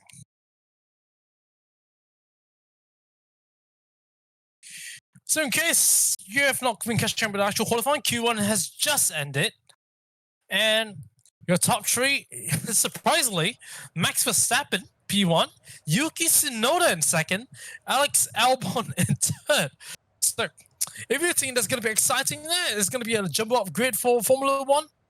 Well, what can I say? It's going to be even more exciting grid here in JF. Provided we don't see any sort of drama occur once again.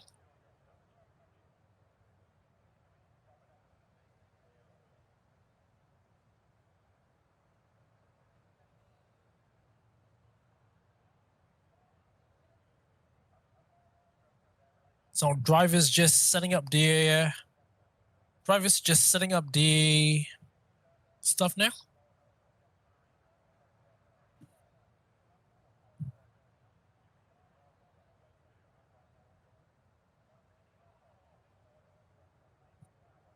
And the weather would be dry all the way here in Azerbaijan. So it is going to be light clouds and dry for this for the race today.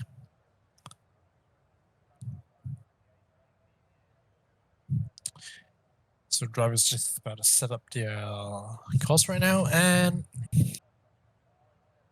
the formation lap should get underway pretty shortly.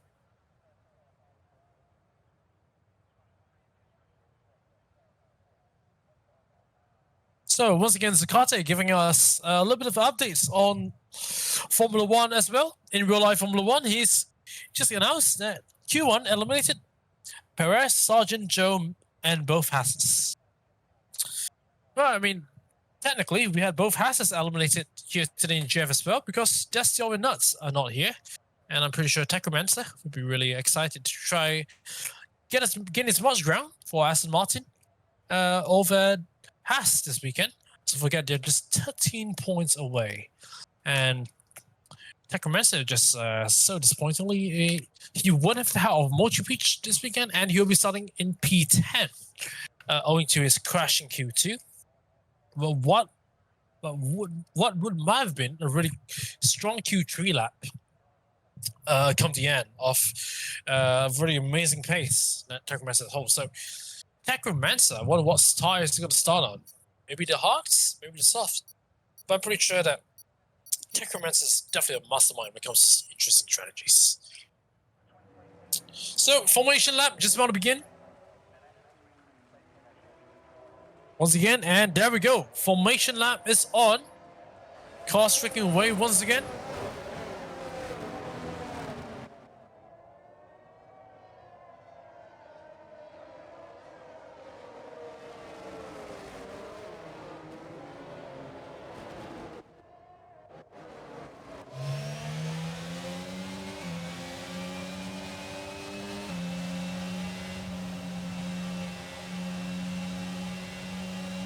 So, formation lap's underway, and I'm not sure what the race strategy to be. There we have it. So, for drivers starting on the medium tires, there'll be one stop on laps 11 to 14. And for drivers starting on the softs, it's going to be a two stop, soft mediums to mediums once again. So, mediums or softs, it's going to be a different kind of strategy, but it's wise to go aggressive right here, unless you're banking on a very early safety car, somewhere in the likes of laps 5 to 8. And that's when, if you're going to start on the hards, yes, we have quite a number of drivers on the hard compound tires. And for the likes of Wayne Boopy Doopy, Maple Leaf, Nick, and Techromancer, all deciding to start on the hard compound tires. In fact, only Mangosteen is starting on the soft tires. So keep an eye on whether Mangosteen is starting.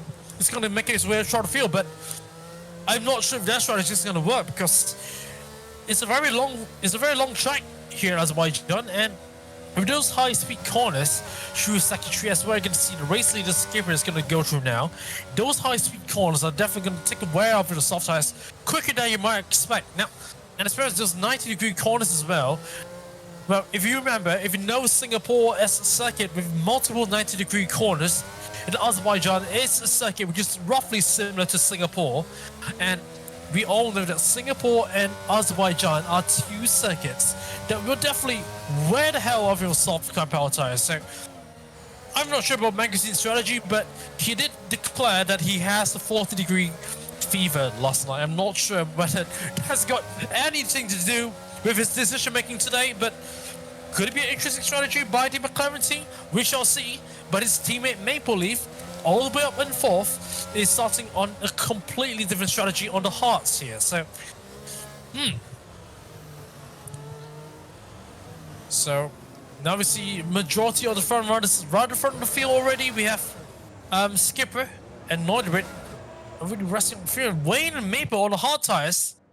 We're not going to cap at a field for such a long time. They're going to be a really cold tires now, but what's gonna happen here? The race is about to begin. 3, 4, 5 lights, and it's lights out, and away we go. Fantastic start once again from Shahir. He's got the suns right, and he's got it right this time. It's down the inside. He's going to second right now. Alongside Skipper already. The 3 spots there from Shahir. And it's like Nodri. He's got Nodri now. 3 spots already is Shahir. Fantastic start there. And cars over the place. Are they clean? They're clean all the way through turn 2 as well. Nicely done indeed. Now, with Skipper and Shahir, what's going to happen here? Are we going to see anything happen? And you go 2, 3 wide here, traffic all over the place, cars everywhere, and it's going to be a domino effect right there. Cars are definitely everywhere. Roman and Wayne certainly into the barriers there. And now the virtual safety car is out, but cars just tripping over each other in turn 3. And Techromancer, Wayne, and Ramen now are back on the field. It's a whole shuffle down the midfield. That's why you really wanted to qualify well here in Baku, because we all know that getting tangled up in such kind of traffic like this is definitely going to put in a risk. So the big losers here, Wayne, Taco, and especially, Wayne and Taco are the big losers here, and the big winners, Mangosteen's up to 8th. So I'm not sure if that's the power of the soft tires, whereby you just have the traction to avoid this kind of incidents. But, for Wayne, let's not forget they're starting on the hard compound tires. So by getting into such skirmishes, and now they're damaged land, Taco has lost his front wing in the middle of that as well. So he has to pit. He definitely has to pit. And now that's his hot tire strategy gone. Taco Mensa might just, well, he has told what to do here. He just has to hope for the virtual safety car to go on as long as possible. And look at the gap between Mangosteen and Mistake there. There's a huge gap there. So we all know that between Mistake, both Alfa Romeos, both Red Bulls, all of them were involved in the skirmish right there. Green flag is out, and Ryan is now attacking Mistake in the turn one. Ryan down the inside of Mistake. Mistake tries to defend, but attraction of Ryan, meaning he has a better position in the turn one, makes it true. Mistake will try to fight back. No, it's going to be Ryan ahead of Mistake into the corner, and Kong and Taco pits. Kong and Taco has a broken front wing. What about Kong? Kong just came out as well. I think he just fixed his wing as well. Kong is down in 14th. Big names down at the bottom as well. Wayne in 12th. Kong in 14th. And Taco and Plum last. So hugely disastrous for the front runners. Decio certainly will be really thankful for what has happened to him, and Wayne as well. Wayne losing places. Not sure what's happened to Wayne, but Wayne, Simpo, and Ramen. I don't know what's going on here, but Simpo definitely in a Red Bull 7 right here as it goes through 10, 7, and 8. Ramen is definitely attacking Simpo with all his might here because he wants to stay as close to his teammate as possible. So we'll keep you updated on that. But meanwhile, let's go back on board to the front runners here. It's Skipper, Shahir, Nordwit, and Momo, the top four, running nip and tuck here, with DRS about to be enabled at the end of this lap. So we're going to see any changes towards the end here. We're not sure, but we shall see. Let's see. Shahir's got a really good run down to the Skipper here. Look at the top speed he's carrying. Shahir carrying lots of top speed over Skipper. Shahir's got the fastest of the race, and it's really close on Skipper here. Shahir really on the run here with the DRS, and now let's see what's happening here. Skipper really on lots of pressure right here. DRS wide open. DRS is open here for Shahir. As we see, I think Mangosteen has lost it into turn one. That he definitely needs to change. His wing is gone. But meanwhile, full course yellow. Full course yellow is out as a VSC because of Mangosteen's front wing down at turn one. So that effectively neutralizes the field once more.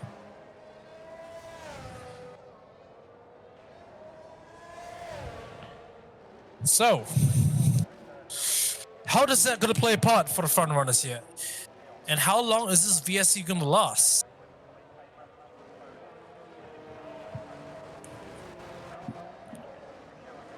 So, meanwhile, welcome, Yoda is Tick. Welcome to the stream. Thanks for the raid. And you've joined us just in a very opportune moment. We're on lap 3 out of 26. And the VSC is out. So, and we have also a really quick, we also have a pretty close fight in the front of the field. And then Skipper, Shahir, and Nordwit. And so as Momo joining in action as well. So, 4 cars in front of the medium to compound tires. Optimal strategy.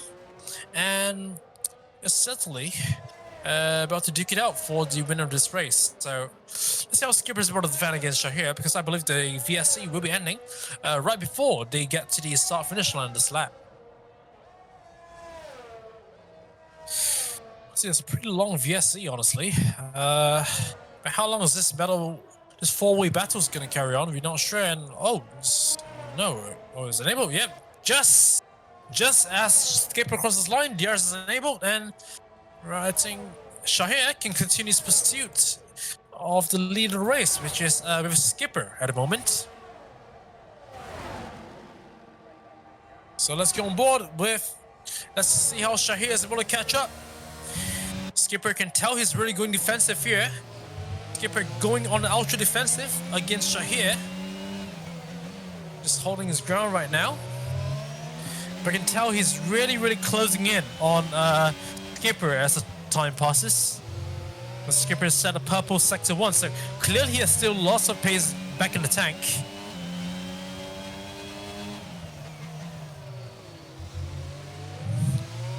So Skipper just managing the pace right up in front. Now through the castle section. All focus. Oh, Wayne is out. Wayne is crashing turn 3. Now, this is a legit incident, and it's going to bring out a safety car. It is going to bring out a safety car. Wayne Boopy Doopy has crashed at turn 3. His tire is gone, and he's our first retirement of this race. Wow. So it didn't take. So this is our first. Sorry, our first safety car, but already our third full course yellow in just a matter of 4 laps. Talk about Baku being the most dramatic race of the calendar. It is. We have not even gotten a full lap of racing yet, and yes, we just our third full course yellow, and certainly this could play in the span of works of those intending to change the strategy early. Would any of the medium compound tire runners decide to switch onto the hard compound tires at this stage? No, not quite. Skipper isn't, Shahir isn't, Norder isn't, Momo is. Do opposite to what the competitors do, and it could be a Ferrari master plan here because it's going to pit. Now, what is Momo's strategy? Nick also pits from his hard compound tires. They might be going aggressive. Momo isn't. Momo's going conservative. Nick, what's doing here? Nick is going off on medium compound tires. So, good job there. But now more drivers coming. The back markers are deciding to think maybe it's time for me to try opposite to what the leaders are doing. Nick and Mistake are also pitting. Nick from the Mistake from the soft compound has gone to the hard tires, and he has also wing damage. So maybe that's the reason why he's starting to pit. But we have multiple drivers pitting in this early stage, capitalizing on the safety car to do a cheap pit stop here. Momo was out in 6th place, just right behind Ryan, and it's on the hot compound tires. So Momo really timed that pretty well. He knows that his overall loss is just 1 place, and it could bode well really nicely for Ferrari on the hard compound tires. So all he needs to do is just stay behind Ryan for the time being, keep an endurance range of him, and just use Ryan as a means of just pulling him through, get him closer to the top 4 as much as possible. But the question is, can Ryan keep up with the top 4? Does Ryan have the pace to keep up with the top 4 and not hold up Momo too much? That's a big question Momo has asked himself. And now Momo is finding himself in a Alfa Romeo sandwich because Heejin is up into 7th now. So what Momo needs to think of is that the risk of being in a team sandwich and getting the other team to play a potential strategy against him. So that's the risk of doing that, and he needs to know it.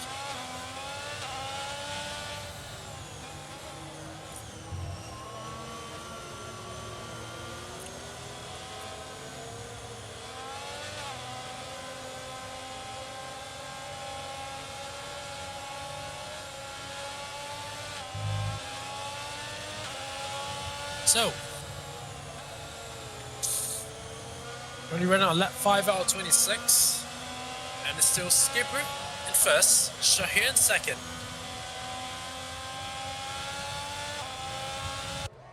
and Nordred in 3rd. So, the top 3 remaining as it is right now. Oh, sorry, I mean Shahir is up to 2nd, but yeah, I mean, let's have a look at the positions change. Is Skipper in P1, Shahir up 3 spots in the 2nd, Nordred down 1 spot from the 2nd, Maple stays in 4th, Ryan up 6 spots in the 5th, Momo unchanged in the 6th, but definitely with a more optimal strategy compared to anyone else. Heejin, our biggest winner here, 7th, up 7 spots there into the top 7 now. Simple as well, up in 8th, and just keeping himself out of troubles and maintaining the spot in 8th.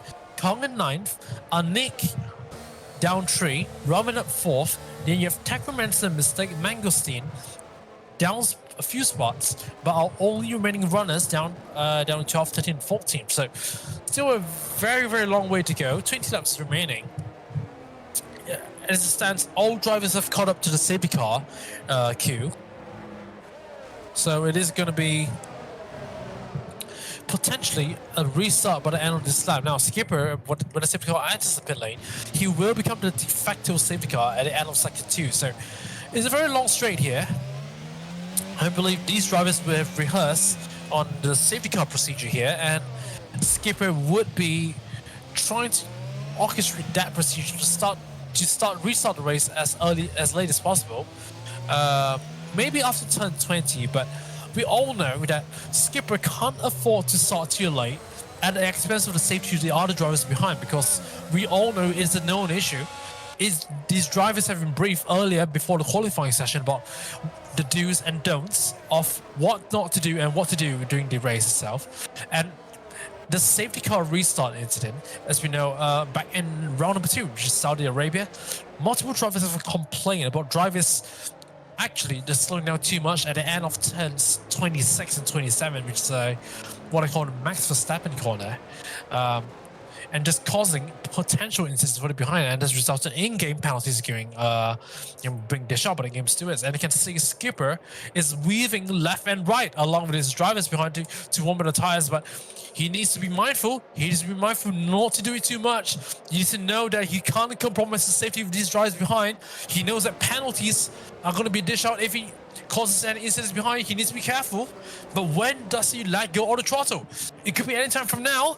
Oh, there it is. Ryan has a collision with Maple Leaf behind. It's all unraveling here, and Ryan was the same driver. Come look at that. Cars over the place, and I believe that's going to be in the purview of the race stewards here. That's a good job by Skipper and Shahir as well, but the stewards will be looking at that definitely. Side by side they go, Shahir. Look at that. Shahir showed the cut, and then he's going to be compromised. Now, is Shahir going to dive down inside? No, not quite. Skipper keeps the place, but Ryan with a penalty now. Something will have to be said about the safety car restart. Cars over the place right behind in midfield as well. Kong's up to down to 10. Teaching, I think, compromised as well. His action is gone. He just dropping down places. Skipper's up to 8. But now, what in front is still first to 10. It's still set as core rather in front. Skipper from Shahir from Norderit. Then Maple Leaf in 4th. Ryan is hampering his car spinning around. Is that Ryan spinning? Ryan has spun. Ryan has spun. It's not. As Mercedes down as well. This Nick has spun as well. I think Ryan has made contact with another driver down to turn 4. But Ryan making donuts there. Oh, careful about Ramin passing through there. But Ryan is down. Oh, he's hit the wall. I think Ryan's hit the wall. Ryan's hit the wall down to turn 5. And Ryan, did he damage the swing? No, not quite, but thankfully I think he's able to continue, but it's now 7 seconds behind the field. And more drama in sector and the castle section. Cars out of it, Kong's down! And there's traffic jam down in the castle section. Traffic jam there, and the safety car's launched again. The safety car is out again, and Kong has just did a Charles Leclerc there, similarly to what Mangosteen has done, and the safety car is out again. So once more, we are 7 laps into the Azerbaijan Grand Prix, and we have not even done a single racing lap. We have not done a full racing lap yet. 2 retirements down yet, and now every lap except the start of the race has been a lap which has been affected by full course yellow so far. Wow. So strategy is now everywhere now. We have Shahir and Norderit pitting, more cars pitting. Simpo is owing up in the P2, is he? No, Simpo's up to 10. But this has really worked well into Momo's favor. 3-lap old hard tires up into 2nd place. Now Simpo up into the podium spots now. Mangosteen up into 4th. Now, multiple cars pitting. Maple Leaf trying a very aggressive strategy into the soft compound tires.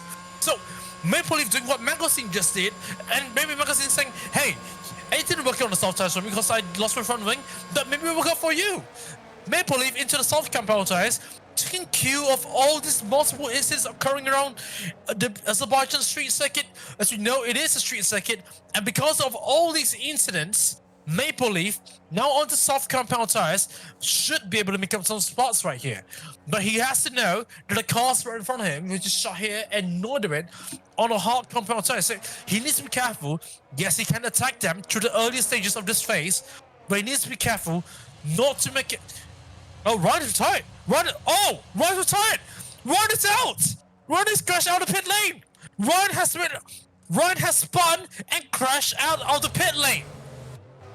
On very cold hard tires, Ryan is out of the race. Mangosteen has to retire the race. Mangosteen once again doing a Charles Leclerc and a deja vu of his qualifying. So that's it. Mangosteen did a deja vu. What on earth is happening here in Azerbaijan this evening? 8 laps in and 4 retirements. Wow,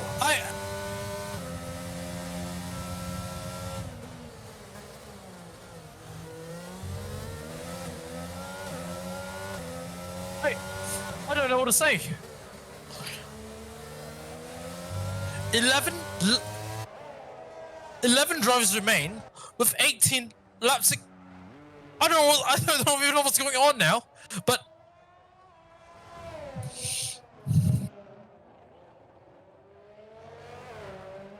I don't know. I don't even want to say anymore, but here we go. Okay, let's calm ourselves down a little and let's have a look at our positions changed right now, because I think it is once again changed once more. So positions changed per driver. Let's have a look. Skipper is still our race leader. He's still leading from start to finish, but he has yet to pit. Momo in second place. He's up 4 positions into second. Sinpo up into third now. Sinpo running in a podium position. Now I've yet to say this, but Sinpo has yet to run in a podium finishing position. He has never done that in the history of JAF. So it's a fantastic feat by Sinpo. He has never run in the top 3 so far this season. But obviously, he has yet to pit. So both Williams yet to pit.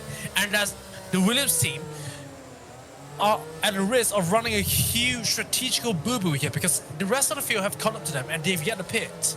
And both Skipper and Sinpo, given they've yet to pit, they're running the risk of having not taken advantage of a cheap pit stop. And as a result, they might be further behind the field once the flag goes out. So, wow. I don't know what the Williams team is thinking, but are they thinking about an overcut about all the drivers? I'm not sure. Whether it's going to work out in their favor, we have to. I believe they're going to gamble one more incident, one more safety car to occur before. Oh, Raman's hit the wall. Debris is over the place through 10-14. Raman's hit the wall. Is this Raman a broken front wing? Yes. Raman has a broken front wing. And the safety car's in this lap. Disaster for Raman. And the saving grace has came for Williams, because Raman has a broken front wing and plate. This crash in the inside wall of 10-14. And Raman is now running with a broken front wing down plumb last. He's not able to restart like this, man. That's it. Raman has to restart again, but now the Skipper would be restarting the field for the second time running. Let's have a look at how this restart is going to be. It's going to be pretty interesting here. When will Skipper drop the hammer? Oh, look at this field. Oh, man. Look at this compressed field here. I can't believe this. 11 cars run again. Look at that. Look at this chunk of cars right behind as well. It's such a mess here. And Raman has to pit. Meanwhile, it is go. Nick and Heejin neck and neck here. No, Sinpo spins. He got tagged by mistake right behind. Oh, it's Shahir and cars over the place again. Sinpo has spun and is down in the 10th place. He must be kicking himself right there. Oh my goodness. Sinpo, who has got into the points the previous race in Japan and now looking forward to a potential podium finish, has spun and is down in P10, plumb last. And well, I don't say plumb last, but Raman's catching up. But let's not forget, Sinpo has yet to pit once more. He's on 9-lap old medium compound tires, and he's definitely going to lose out to the rest of the field who's right in front of him. You can tell he's really losing out to the field now. It's 3.5 seconds behind. But now look at the drivers through the castle section here. Skipper is decked out against Momo and Shahir. The real battle here is between Mistake and Maple Leaf, because Maple Leaf is on fresh new soft tires and is definitely catching towards Maple Leaf. Through Mistake. So Mistake on a huge pressure from Maple Leaf, as well as Takromess behind. The train is starting to form behind Mistake right now. So we have Mistake, Maple Leaf, Takromess, Nodarin, Heejin, a Nick, a 6-car train forming behind Mistake. And certainly, with a good enough exit, Maple Leaf should be able to get past. Mistake here. Let's have a look. Is he going to get past? He's alongside Mistake. Mistake has to yield, and before they even get to the first corner, Maple Leaf takes P4 away from Mistake. Now, Maple Leaf could be that soft tire strategy from McLaren could be just looking out for Maple Leaf and McLaren right here. Maple Leaf is the sole savior for McLaren here, especially considering his teammate's retirement at Castle. But now Maple Leaf will be under DRS pressure from Mistake if he doesn't pull it off in 1 second. Gap from Shahir to Maple Leaf is 1.2 seconds, 1/8 of a second to Mistake. So let's see how Maple Leaf progresses through the field right now. Whereas Mistake's actually losing out on the hot power tires because you can see Taco Master just all the back of Mistake right now. And I believe Mistake's priority right now will be to defend rather to go on the attack. Look at that. Taco Master can't wait to get past Mistake. And oh, just hit the back there. And, oh, you're not going to get past. Is 2 doesn't go into 1 here. 2 doesn't go into 1. Oh, round the outside goes Tacro into Castle. What a move from Taco Mansa. You don't normally see Castle but they can shoot Castle, but what an aggressive move from Taco Mansa. I definitely want to say that again there. But wow, now Nodri is on over the back of Mistake. He thinks that got a single tackle there. Oh, Syndrome can move down the inside the turn 15. Keeps too dangerous. Oh, that's concentrated wall, I think. They may hit the wall there. Right. I'm not sure. No, not quite. But Castle over the place. Nick and Nodri. Oh, and Nick is spun. Nick is spun there. Nick colliding is his teammate, and this is what you don't want to do. What golden rule of racing is not to run into your teammate. And Nick and Simple's on the P9 now, and Nick is down into P10. Aggressive moves down to 18th, into 10-18, and that's it. You don't want to run into your teammate now. Maple Leaf is actually within DRS from Shahir, so we all know Shahir's straight line speed is phenomenal, but is he gonna get past? Is he gonna get past through the straight? Can the DRS help Maple Leaf? Well, I'm not sure, but how his car is set up there is in Maple Leaf. So let's see how's it shaping out to be. Simple is spinning now for the hard compound tires.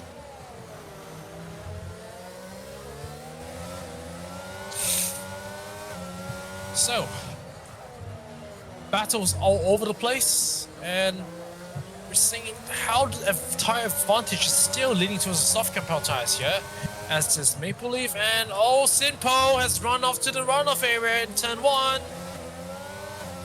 Turn 2, sorry, cold hard tires. Thankfully, Sinpo did not run to the wall in this runoff area, so he still has hope. And meanwhile, let's go back onto the front of the grid. Shahir versus Maple Leaf. So Shahir trying with all his might to break the DRS out of Maple Leaf, because you know Maple Leaf definitely just shaping him up for the long straight, which is here, 10-16. We're going to see Shahir defend against Maple Leaf, which I think is going to be a futile effort. Maple Leaf would have better traction through the high-speed corners here. And look how Maple Leaf is already closing in without DRS. Certainly, there's going to be an overtake down to turn 1. There's no questions asked. Maple Leaf, DRS helping there. And even before they get to turn 1, Maple Leaf is safely through. But Shahir's race, straight line speed is going to help him? No, not quite. Maple Leaf is into the podium places here. And now Shahir is trying to get the helping with DRS here. Who does the DRS belong to here? We shall see. Out of turn 2. Mid-race distance now. And the DRS belongs to Shahir. Shahir, it's your turn here. Does this help? And not quite. I think the traction hard tires is not there yet. It's still advantage soft tires. So Maple Leaf still takes P3 out of the way from Shahir. I believe Shahir is just able to stay within the range of Maple Leaf for now, so hopefully he doesn't lose the gap to beyond 1 second, half a second helping DRS over Maple Leaf when it comes to the long straight, which is around 10-16. So can he maintain this half a second gap to Maple Leaf? Because, no, Shahir's way faster in terms of race pace coming at Maple Leaf, but it's just the tire advantage of the soft tires, which is leaning towards Maple Leaf's favor right now for the time being.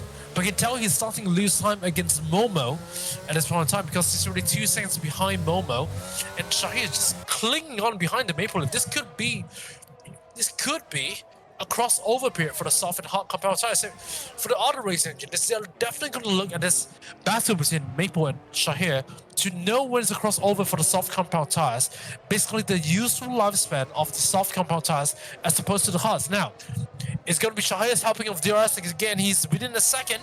So the question now is, how much can he close up to Maple Leaf for this particular occasion? So right now, the gap is closing up to just 3/10 of a second here. So definitely Shahir should be able to close up to Maple Leaf through this occasion. Maybe overtake into turn 3, we shall see. Now Shahir shaping up for a move again. He has a way better exit this time around out of turn 2. Is he gonna get past Maple Leaf? No, still a bit too far back from Maple Leaf.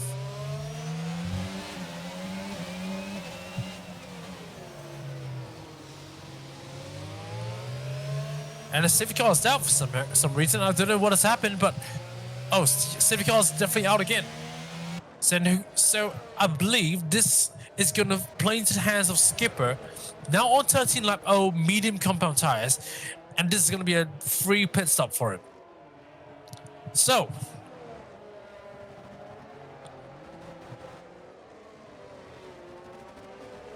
I wonder how is this going to board out for him.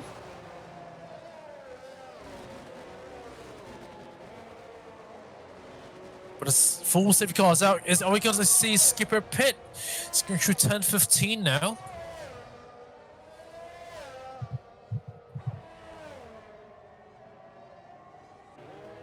Just around turn 16.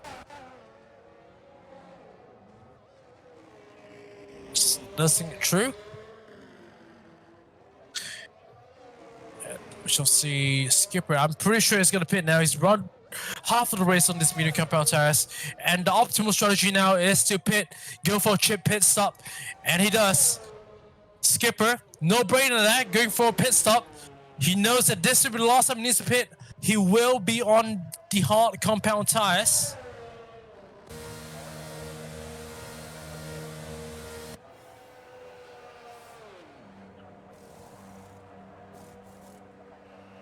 It is hearts there for Skipper. Shahir also going to hearts. Maple Leafs going to mediums because he knows Skipper did this 13 laps on the medium compound hearts. He's going to replicate it again once again, and the safety car will definitely play into his favor. More drivers going to the mediums there. In fact, everyone's pitting. Everybody's pitting. But except Simpo, who I think he might have advantage here because he's going to close up to the pit. Close up to the pack right there. And he's able to close up and capitalize on any errors that the other drivers are making. So Simpo, who is running in 11th here, will get a chance to close up once again to the back of the safety car and make any amends to his errors he's making right now. Ramen is just getting out of the pits, and I think he's just going to emerge just ahead of Simpo here. So order is confirmed right now, and I'm pretty sure this will be the final pit stop for all the drivers here.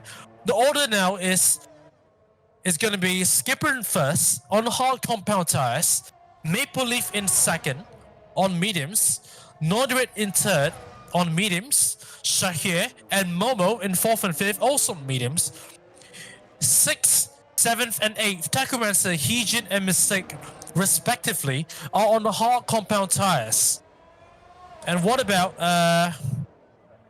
in 9th? It is going to be a Nick on mediums, Ramen and Simpo on hard. So keep an eye out on the medium compound runners, or like some Maple Leaf, Nordred, Shahir and Momo, because now they're going to have a huge tire advantage over Skipper on the hards, who will now need to spend the remainder of the safety car period to try to warm up those tires desperately as possible, because, well, we all know that the hearts definitely, they can't last through the remainder of this those 10 laps we have remaining of racing. But to warm those tires up is definitely going to be a massive tall order, and Skipper would definitely know lots about it by warming them up. And we all know what has happened to Brian out of turn 1. I mean, not even turn 1, it's just spinning out of the pit exit into the wall. So the risk is real about just crashing out of the pits. So Skipper would look at him. He's just trying to warm those tires up as much as possible. So, well, I mean, this car on track is one thing, but trying to defend against 4 other evenly competitive drivers right behind you is another. So it's going to be a different kind of challenge for Skipper here, who has led every lap so far from start to finish, finished Q2 and Q3 in top spot. This is going to be a huge fit in the JAF, and trust me, no other driver in this season has ever managed to lead every single lap and finish on top so far. It is easily a Grand Slam finish for Skipper right now. And what a feat it will be for Williams here, converting a pole in a first pole into a first win for Williams here. Skipper in the number 29 car is about to do something that has never been achieved before in the JF. And talk about drivers achieving things that they have not done before. It is, well, as we're looking in the actual formula, let's tune you back to Monaco. So far, well, if Simpo is listening in right now, you'll be really happy to find out that Fernando Alonso is going to be Max Verstappen, who's Verstappen is now first he's on pole right now. Fernando Alonso is in second, Carlos Sainz in third, Charles Leclerc in fourth, Russell in fifth, Ocon and Gasly in sixth and seventh, Hamilton eighth, Tsunoda ninth, and Norris 10th. So, question is, are we going to see a potential Alonso pole in the actual Formula 1? I think Ducati's race to it is really trying to steward the race and look and tune into the Monaco Grand Prix at the same time, because it is that exciting. So, safety car will be in at the end of this lap, and Skipper, for the third time today already, would be managing a pace and be managing the pack to restart this race on again. And mistakes! He's got a 5-second penalty. He's got a collision with Heejin. I think once again is this safety car shenanigans once more. And I'm thinking there'll be more tickets that be being open for stewards to review as the time goes by. So Skipper will now be our de facto safety car, and now he's dropping. He's dropping now. It's quite early this time around, because he knows he has to. But now we have cars all over the place, and someone going to see any attacks. Oh, Shahir being uber aggressive right here. And doesn't make any moves, but Raman makes a move on Nick. And now they're going side by side here. Shahir's trying to make him. Oh, he's trying to make a move on Nordry, and cars over the place is Raman. Raman's down. Raman's lost his front wing. And once again, Raman did not manage to warm his hard tires enough and is down in P11. So, Raman is out. Once again, in plumb loss. And he needs to nurse that car around the second again. It's a disaster for Red Bull this evening here in Baku. But once again, it's Skipper from Maple Leaf, from Shahir from Norderit. Whoa.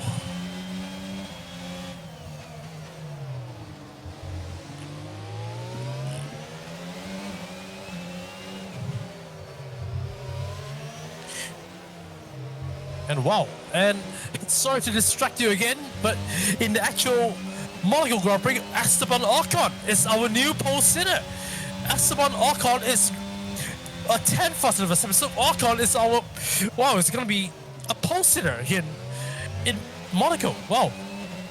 And meanwhile, switching you back again with bringing back the quality results in another 2 minutes time. But meanwhile, it's going to be Skipper, 1.7 seconds here on Maple Leaf, but now Maple Leaf under huge pressure from Shahir and Nodred behind. Maple Leaf has actually lost out, and Shahir's got past Nodred again. They're both really neck and neck here.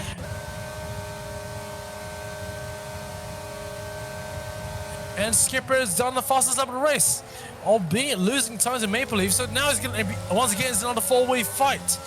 It's another four-way fight for pole position.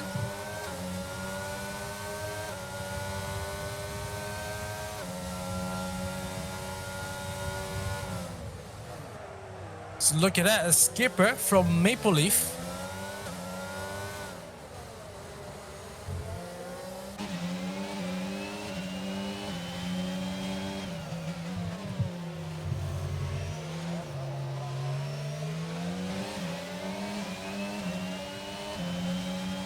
So look at that. It's going to be a skipper. 1.6 seconds rare Maple Leaf, and now Shahir.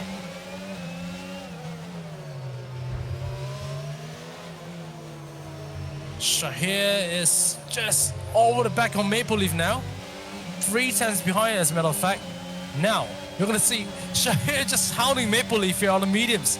Maple Leaf clearly, he has not warmed up those mediums sufficiently. And Shahir is about trying to make a move fast.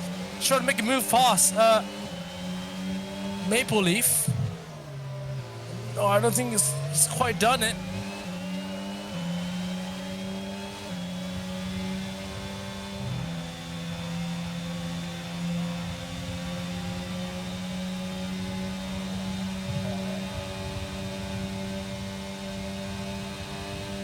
And now it's going to be DRS enabled for Shahir, I think. No, not quite. And that's it. No, not quite.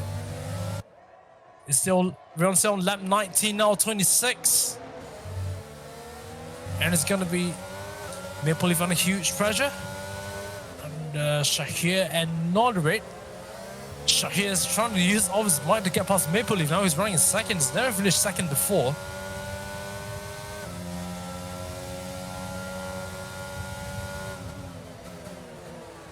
Still, this train of cars is from around Maple Leaf is really getting really interesting here.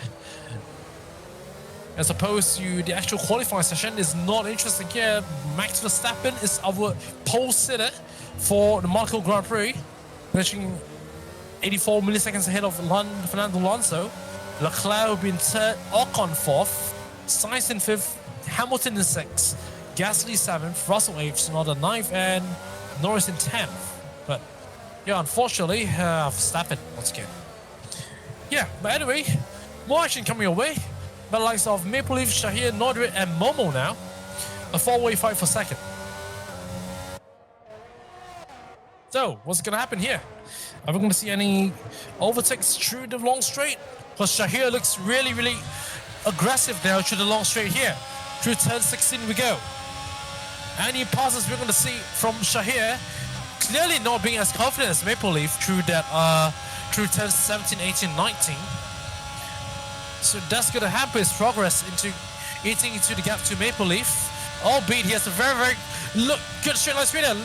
Is that going to be a late Max Verstappen move? Oh, it tries to go down the inside.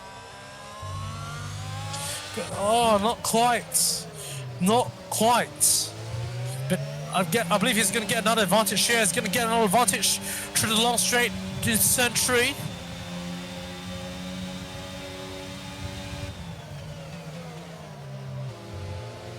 Oh, doesn't get it. So apparently Maple Leaf looks like to be on the more high downforce setting compared to Shahir, who's really focused on top speed. But now Shahir needs to be careful because Norderate is over the back of him.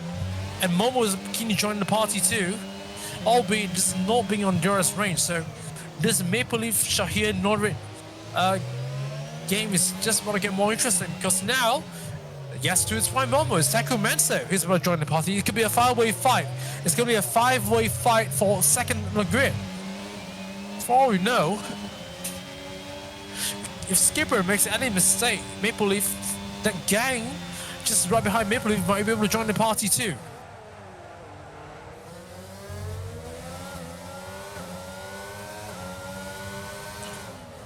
So, it's going to be Maple Leaf is just right ahead of Shahir, and Shahir is actually losing even more ground compared to what he did earlier. And now Momo is successfully joining the party. He's just up the ante a little bit. He'll have the helping of DRS of a Norderate.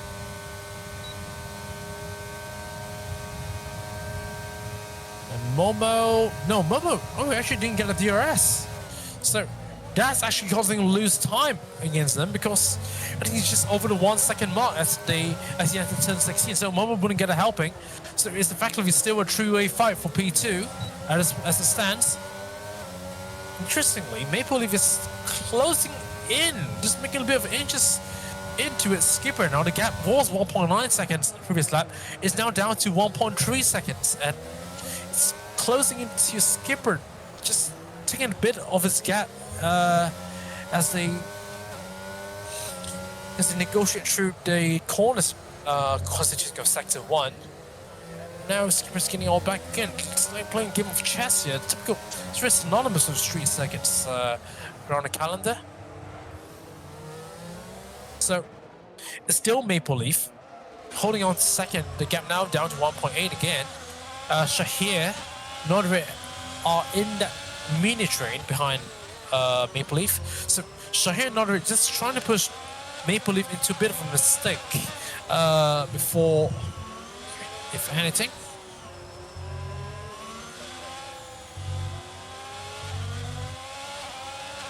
I think Maple Leaf made a mistake through 10-15. He didn't.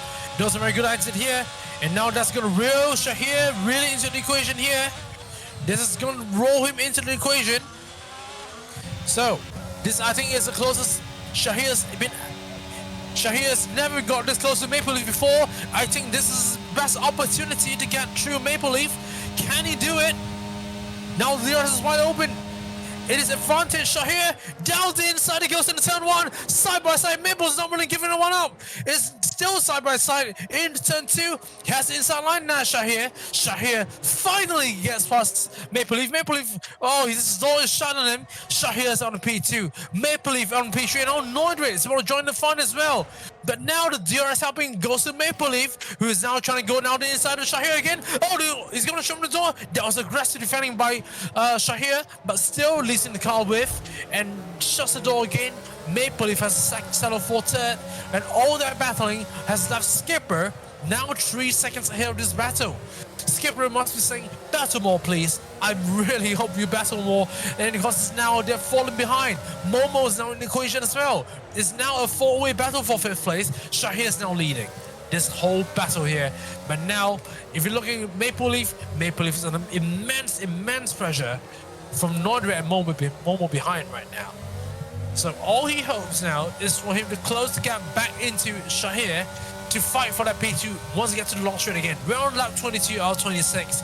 4 more racing laps remain. And I think this is shaping up to be a very interesting finale for the final podium positions here. Taco Manson now 2.5 seconds behind this gaggle of forecast, but still, the more they battle, the more cars are going to join this party right here, and Skipper is going to skip his way all the way to his first race win of the season. Now, round 2, Maple Leaf is now the attacker right here, and also the defender, because Nordred is now battling against Maple Leaf. Nordred rounding outside, they're going 3 wide, it's turn 1, who's going to go in wide, and inside, round the outside, Nordred takes P2. What a move from Nordred with a double overtake here. Shahir is a big loser here, going out to P4 and makes a mistake. Oh, Momo hits the back of Shahir as well, and Nordred now is safely in the P3 out of the unofficial Maple Leaf Shahir as well. Shahir down to P4. Oh, down the inside again. Oh, doesn't make it now. And Shahir just bringing up his wrong sandwich, keen to try improve his way back into P2. And now it's going to be an attack from Momo. Attacker potentially as well. Taco is now 1.5 seconds behind this gaggle of cars. And Shahir has lost his podium position here. Just by being in front at the wrong place at the wrong time. He didn't have the slip trim, he didn't have the DRS helping, and now he's just having to work his way back up, and it's now stuck behind Maple Leaf again. Oh no, Shahir, it's just poor strategical decisions on his part, just being too aggressive, just got a bit too racy, didn't think about the long-term race. And you know what they say about races being a marathon and not being a sprint? That's your answer right here. Shahir just having learned the lesson the hard way, losing his second place spot, now running outside of the podium positions, and this is not what you want to be here. You know you have the race pace, but just making the wrong decisions at the wrong time has resulted in him just falling down the order, falling victim to a double overtake by 2 different drivers, and just running P4 now. Now is he going to try to make a move on Maple Leaf? He knows. Maybe he's thinking twice about making an overtake. He thinks... No, yes, he's trying to use... Now he's learned his lesson. He's trying to use the Maple Leaf as something he's going to get close to Norris. So look at him. Look at SS Studio now. He's just trying to use the Maple Leaf. He's just trying to push him along. trying to push him to go faster here. But if Maple Leaf is trying to hold him well, then he definitely needs to get past. Now, what's his decision right here in the turn 3? Does he need to get past? He's trying to attack. No, Maple Leaf shuts the door. I think he's gonna lose more time like this. He can't afford to make any more moves like this. Cause look behind that, Taco Mancer is now within striking distance of this door right here. It's gonna be a battle for third here, between third, fourth, fifth, and sixth right here. So, Shahir, nah, not quite. So Shahir still having difficulty trying to get past Maple, and the gap now between Maple and Nodred is now up to 3.3 seconds. So Skipper and Nodred safely there into our top 2 now. But the big question now is between who's going to take the third and final podium spot in our 6th round of the JAF. So let's have a look here. It's going to be Shahir lining him up, lining Maple Leaf up, and oh, it's another incident. Momo, is it Momo? Oh, I think he's making a spin there. So Momo down to P6, and that is it. His race is going to finish 6th at best, unfortunately. And oh, Skipper's run! Oh, it's a massive crash! Skipper's crash, almost crash! Out of 10-17, this has clipped the barrier, and a massive aerial disaster there for Momo, and oh, you gotta be careful there, mistake. And Momo's clouted the barrier at turn 18, and there's a DNF. Late into that double wave yellows, and look at all the debris there. And I think Heejin is clouted. He's clouted the debris off a Momo as well, and Heejin is a pit. Heejin has a completely busted front wing, and it's pitting now. Simple would be the driver to capitalize on all of this, and it's up into 8th as a result of that. What a dramatic ending we're looking at to this Azerbaijan Grand Prix. Amazing ending here. Another incident in Sector 2, I think. That's Roman. Is it Roman? Yeah, Roman. I think he's lost it again. And we have another incident, and yeah, it's going slowly here. He has no, I think he just made a spin there. But on lap 25 out 26, we have Momo crashing out of 10-17 and Heejin plainly running to his wreckage, and more incidents here. More incidents. I think it is Maple Leaf. Oh, there's not an incident. I think it's mistake crashing out, and clearly the drivers who are on worn tires, look at that 10-lap hard and medium compound tires here, are now just simply losing it. They're all losing it now, owing to the tire wear here, and now we all know the Baku City circuit is not a circuit you want to be when you have worn tires. You need to be really, really careful on this aspect here. As we see now, Skipper is starting his final lap of the race. The battles are over here, except if you're Shahir, because Shahir is now really lining himself up with Maple Leaf, and this is it. Can he try to make a move on Maple Leaf? This is his best bet. No, not quite. Let's see if it's another attempt down to turn 3 here. And let's see if Shahir is going to make a move here, but I don't think so. He's still 7/10 behind Maple Leaf. And the answer is no, he'll stay 5th.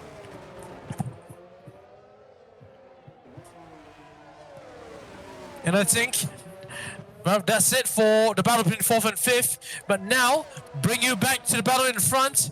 It's been a Skipper and Nodred. Ramen is a lap car in between all these drivers. But now, Skipper in the Williams here is looking forward to get his first win of the season. It's completing Sector 2 right now. Leading the race from start to finish, getting a fastest lap, and being on pole sitter. Skipper not only getting our first win of the season, but also being our first Grand Slam winner potentially, if we can just prevent himself from doing what Momo did. Now, 10, 17, 18, 19, now number 20. Here's a Skipper in the Williams team. Skipper now just has to do one final sprint across the line. Skipper with one celebratory wave across the line. Skipper, our first Grand Slam winner of the JF. And there it is. Nodred finishing in second. Techromancer with a massive comeback into third place. Maple Leaf, oh, what about Maple Leaf? Maple Leaf go past! Maple Leaf is crossing the line! Maple Leaf across the line, beating Techromancer in a very amazing drag race to the finish. Maple Leaf in third place, Techromancer in fourth, Shahir in fifth, Mistake in sixth, with a 5-second penalty to boot. So Nick will inherit sixth place away from Mistake. And hold your applause once more. Well, Mistake, yes, Nick will take sixth, but now hold your applause for the Williams once again. Simple, assuming he doesn't have any penalty against him right now, Simple now will have 4 points to his name. Simple finishes in 8th place, and once again another season best finish for the Williams team. It is not only a Grand Slam finish here, a double points finish to top it off for Williams. Williams with an amazing finish here and capitalizing on Destios and Hass's absence to finish with a double points finish here in Azerbaijan. Techromancer is our driver of the day. What an ending we had here in Azerbaijan, and here's your race results. It is Skipper with amazing first place finish, and I believe those guys at the Williams will be screaming right now because no one expected Williams to win their first race here. No one expected Williams to even make a race win here. But look at this, Williams with a double points finish, with a Grand Slam, with a fastest lap, and they didn't so. Look at this.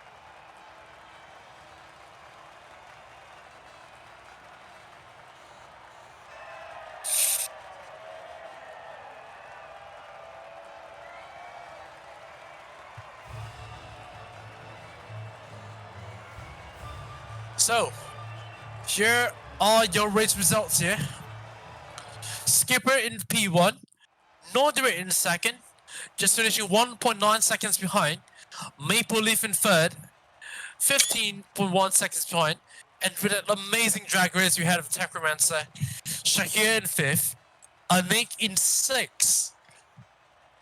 And that's a huge gap there from Shahir back to Anik. So Anik with 30.2 seconds behind. I'm pretty sure he'll be really happy with the results. The second 7th, Sinpo in 8th, Heejin in 9th, and Ramen, who's a lap down, still finishing 10th. So, and Momo, of course, not finishing the race, 3 laps down, but still being classified. So out of 15 drivers, we still only have 11 who are classified. So a very amazing and dramatic field race here in Azerbaijan. That's what we expect always. But really, wow. So we definitely have first time podium sitters here with the likes of Maple Leaf and Skipper. So can't wait to get them out to the interview here. So of course where are we notifying here?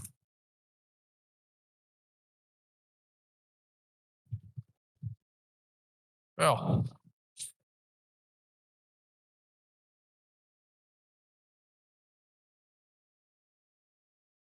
so that's it. Double points finish for Williams, and that's definitely going to take it really far here in the standings here. A grand total, 25 plus 4, 30 points there for Williams. And that means Williams would be ranked second in the standings after this race. Oh, wait, are they second? Wait, 90. Yes, they'll be. Oh, yes, indeed, second on the standings right here. Oh, wait, no, are they doing live? Is it? No, it is already third. They're right third. So Williams in the upper midfield right here with 61 points. Aston Martin with Techromancer finishing in 6th place. Sorry, 4th place here, 12 points. Unfortunately, would not be able to get past Haas. Aston Martin with 97 points. So there'll be 2 points behind Haas, but definitely there'll be a hugely more competitive climate compared to the Haas team right here. Techromancer, however, would still be approximately 11 points behind Destiol. Definitely Maple Leaf will get a huge confidence boost here. McLaren with 70 points now, but now big story here. Williams now joining the upper midfield of the standings. So, wow, and obviously everyone's really happy for Simple's second second points finish of the season. And definitely now we are moving on towards our podium interviews here. So, well, podium to this evening we have Maple Leaf, Nordred, and Skipper. So, well, especially Maple Leaf. First time on the podium here. Maple Leaf, welcome. So, Maple Leaf, Hi. first time on the podium. So, how are you feeling, especially after this result you achieved in Baku? I mean, it's kind of like it was almost taken away from me in the last few laps. You know, when SS38 hit me, it's like I was like it was all over because the race was like so it was going so well after that, and then now, and then like in the last like 5 laps, I thought it was all over, but I got it back. Oh, Feels good. so of course, really happy there for the McLaren team. And so, obviously, bring us through your final lap, your final sprint drift race. Oh, sorry, your final lap drag race with Techromancer. How was it like to get him get a podium at the very last moment?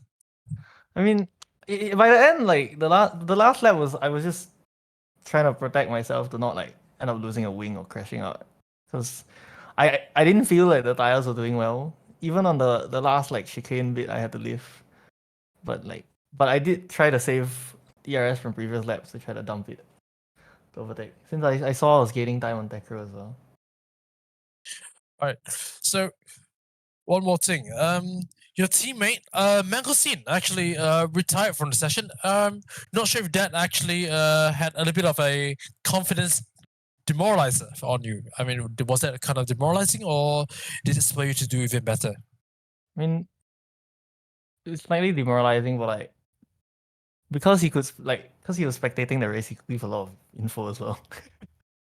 Oh, he was also watching a stream, right? I saw him actually drop in the stream a few times.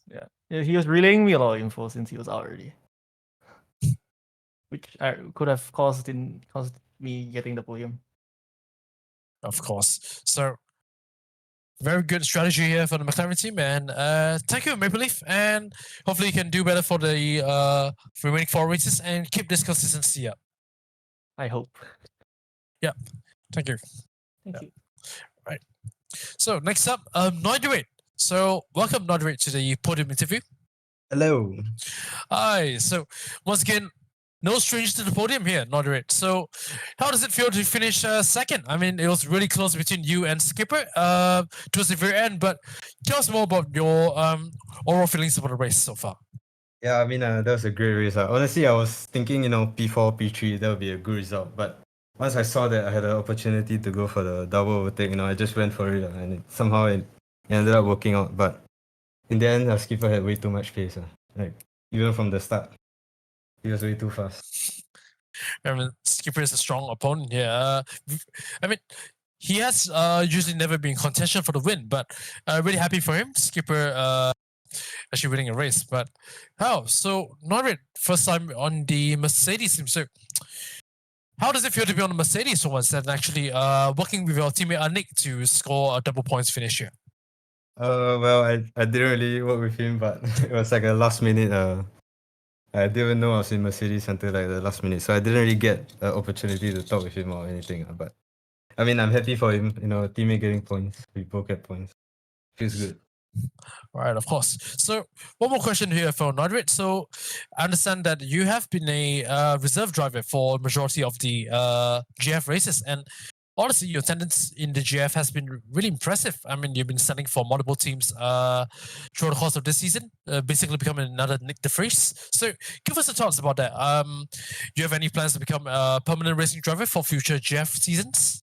Yeah, I mean, I love racing. I mean, I took a break from this game, but then, I had the itch to come back. And then I saw this Instagram post from, this league. So I joined back, and it got me hooked on. And of course, I think this season, I don't think I can just become a permanent driver, but for sure, next season, I'll definitely apply to be a permanent driver. Oh, of course. So, yep, really appreciate your enthusiasm in the league race, and hopefully see you in the next few races and potentially next season as well. Yep, thank you, Nordred. Thank you. Yeah. So finally, everybody, our race winner and first Grand Slam winner, Skipper. Welcome, Skipper, to the podium interviews. Hello. All right, Skipper. So, wow, how wow. I mean, I've never seen any driver with a Grand Slam here in the JAF before. Getting fastest lap, being a pole sitter, and leading every lap of the race. So, give us the thoughts about that. How do you feel to actually, maybe from qualifying? How do you feel to actually get the pole lap for Q2 and Q3? What was going through your mind after? Honestly, it's partly because Destiel isn't here. yeah. Destiel is a very tough opponent, and well, for the qualifying, I really didn't expect that lap in Q2. It was just a one-off thing. Like I just nailed everything, and it was good. The first lap in Q3 was unused tires, so it was a bit scrappy, and then I nailed it in the second lap. So that was a good feeling. Yeah. Oh, so you were somewhat sandbagging on the first Q3 lap. I'd like to explain to you 1 second off the pace. I mean, like it's a banker, and I just want to, like, have a banker so that if anything happens on the push lap, then I have something to fall back on. All right, so that's a very good strategy employed on your part. And one more thing you notice that since you were leading for most parts of the race, you did not see about. I guess you didn't have any involvement about the drama right behind you. So I noticed that you've been leading for most of the safety cars, but you have been notified about multiple safety cars occurring throughout the course of this race. So give us thoughts about that. Like, what was the thoughts going through your mind about the multiple safety cars occurring through the course of the race, and did it have any impact about your strategies? I was debating whether to pit on the second one. I think that was like lap 8 or something.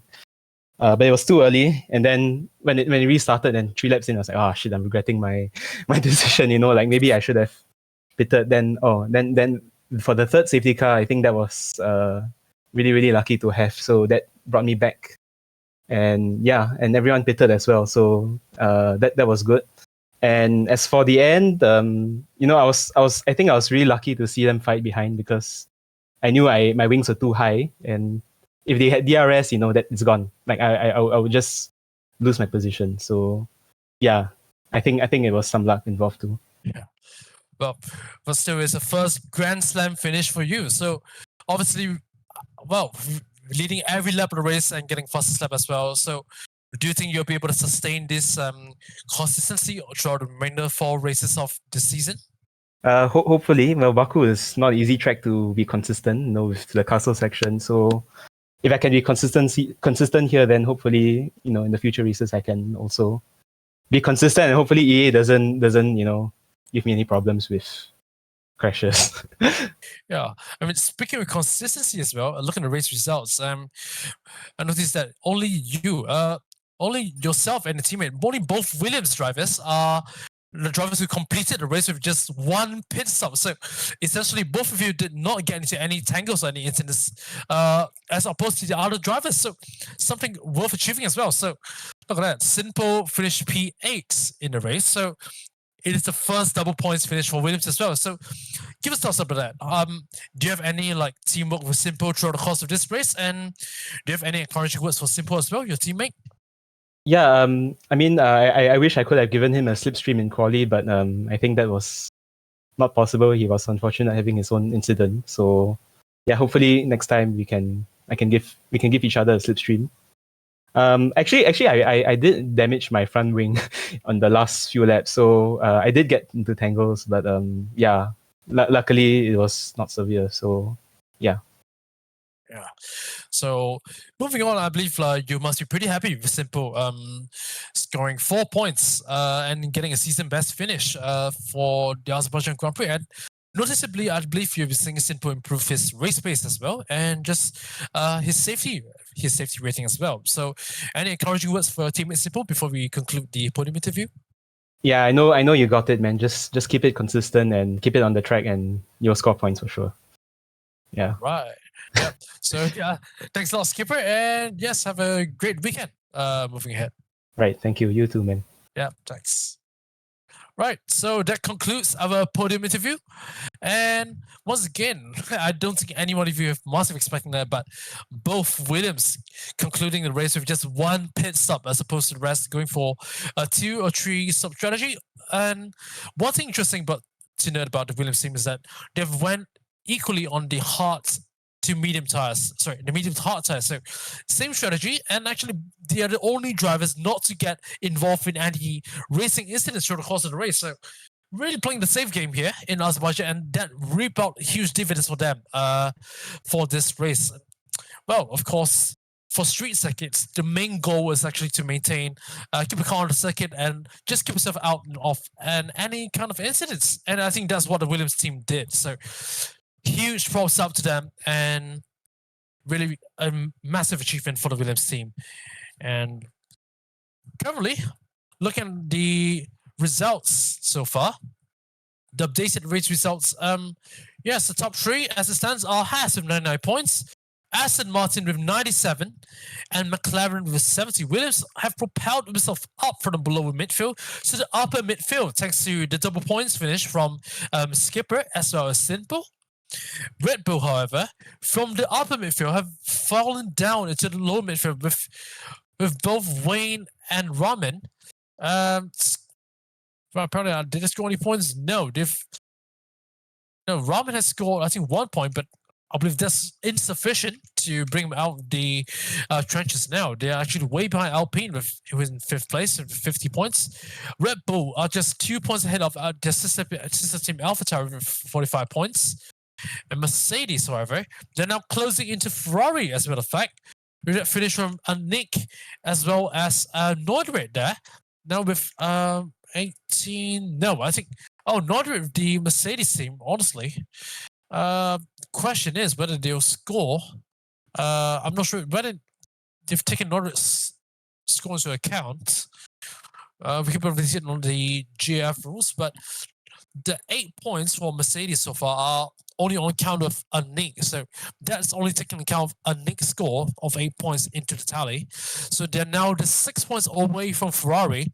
And oh wait, no, Ferrari, no, the points updating now. So yes, Mercedes is up into 8th place, and Ferrari is now in last, despite Momo's.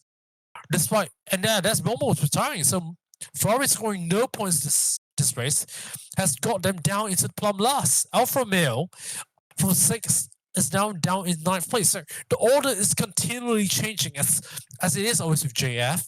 And now the midfield is tighter than ever from Alpine in 5th place down to Alfa Romeo in 9th place. Only 18 points separate them. So this is going to be really, really interesting. Moving on to the final race of the into the 7th race of the season. So now, looking for the 7th race of the season, I believe it's just been announced it's going to be the Hungarian Grand Prix. So once again, we are heading west again.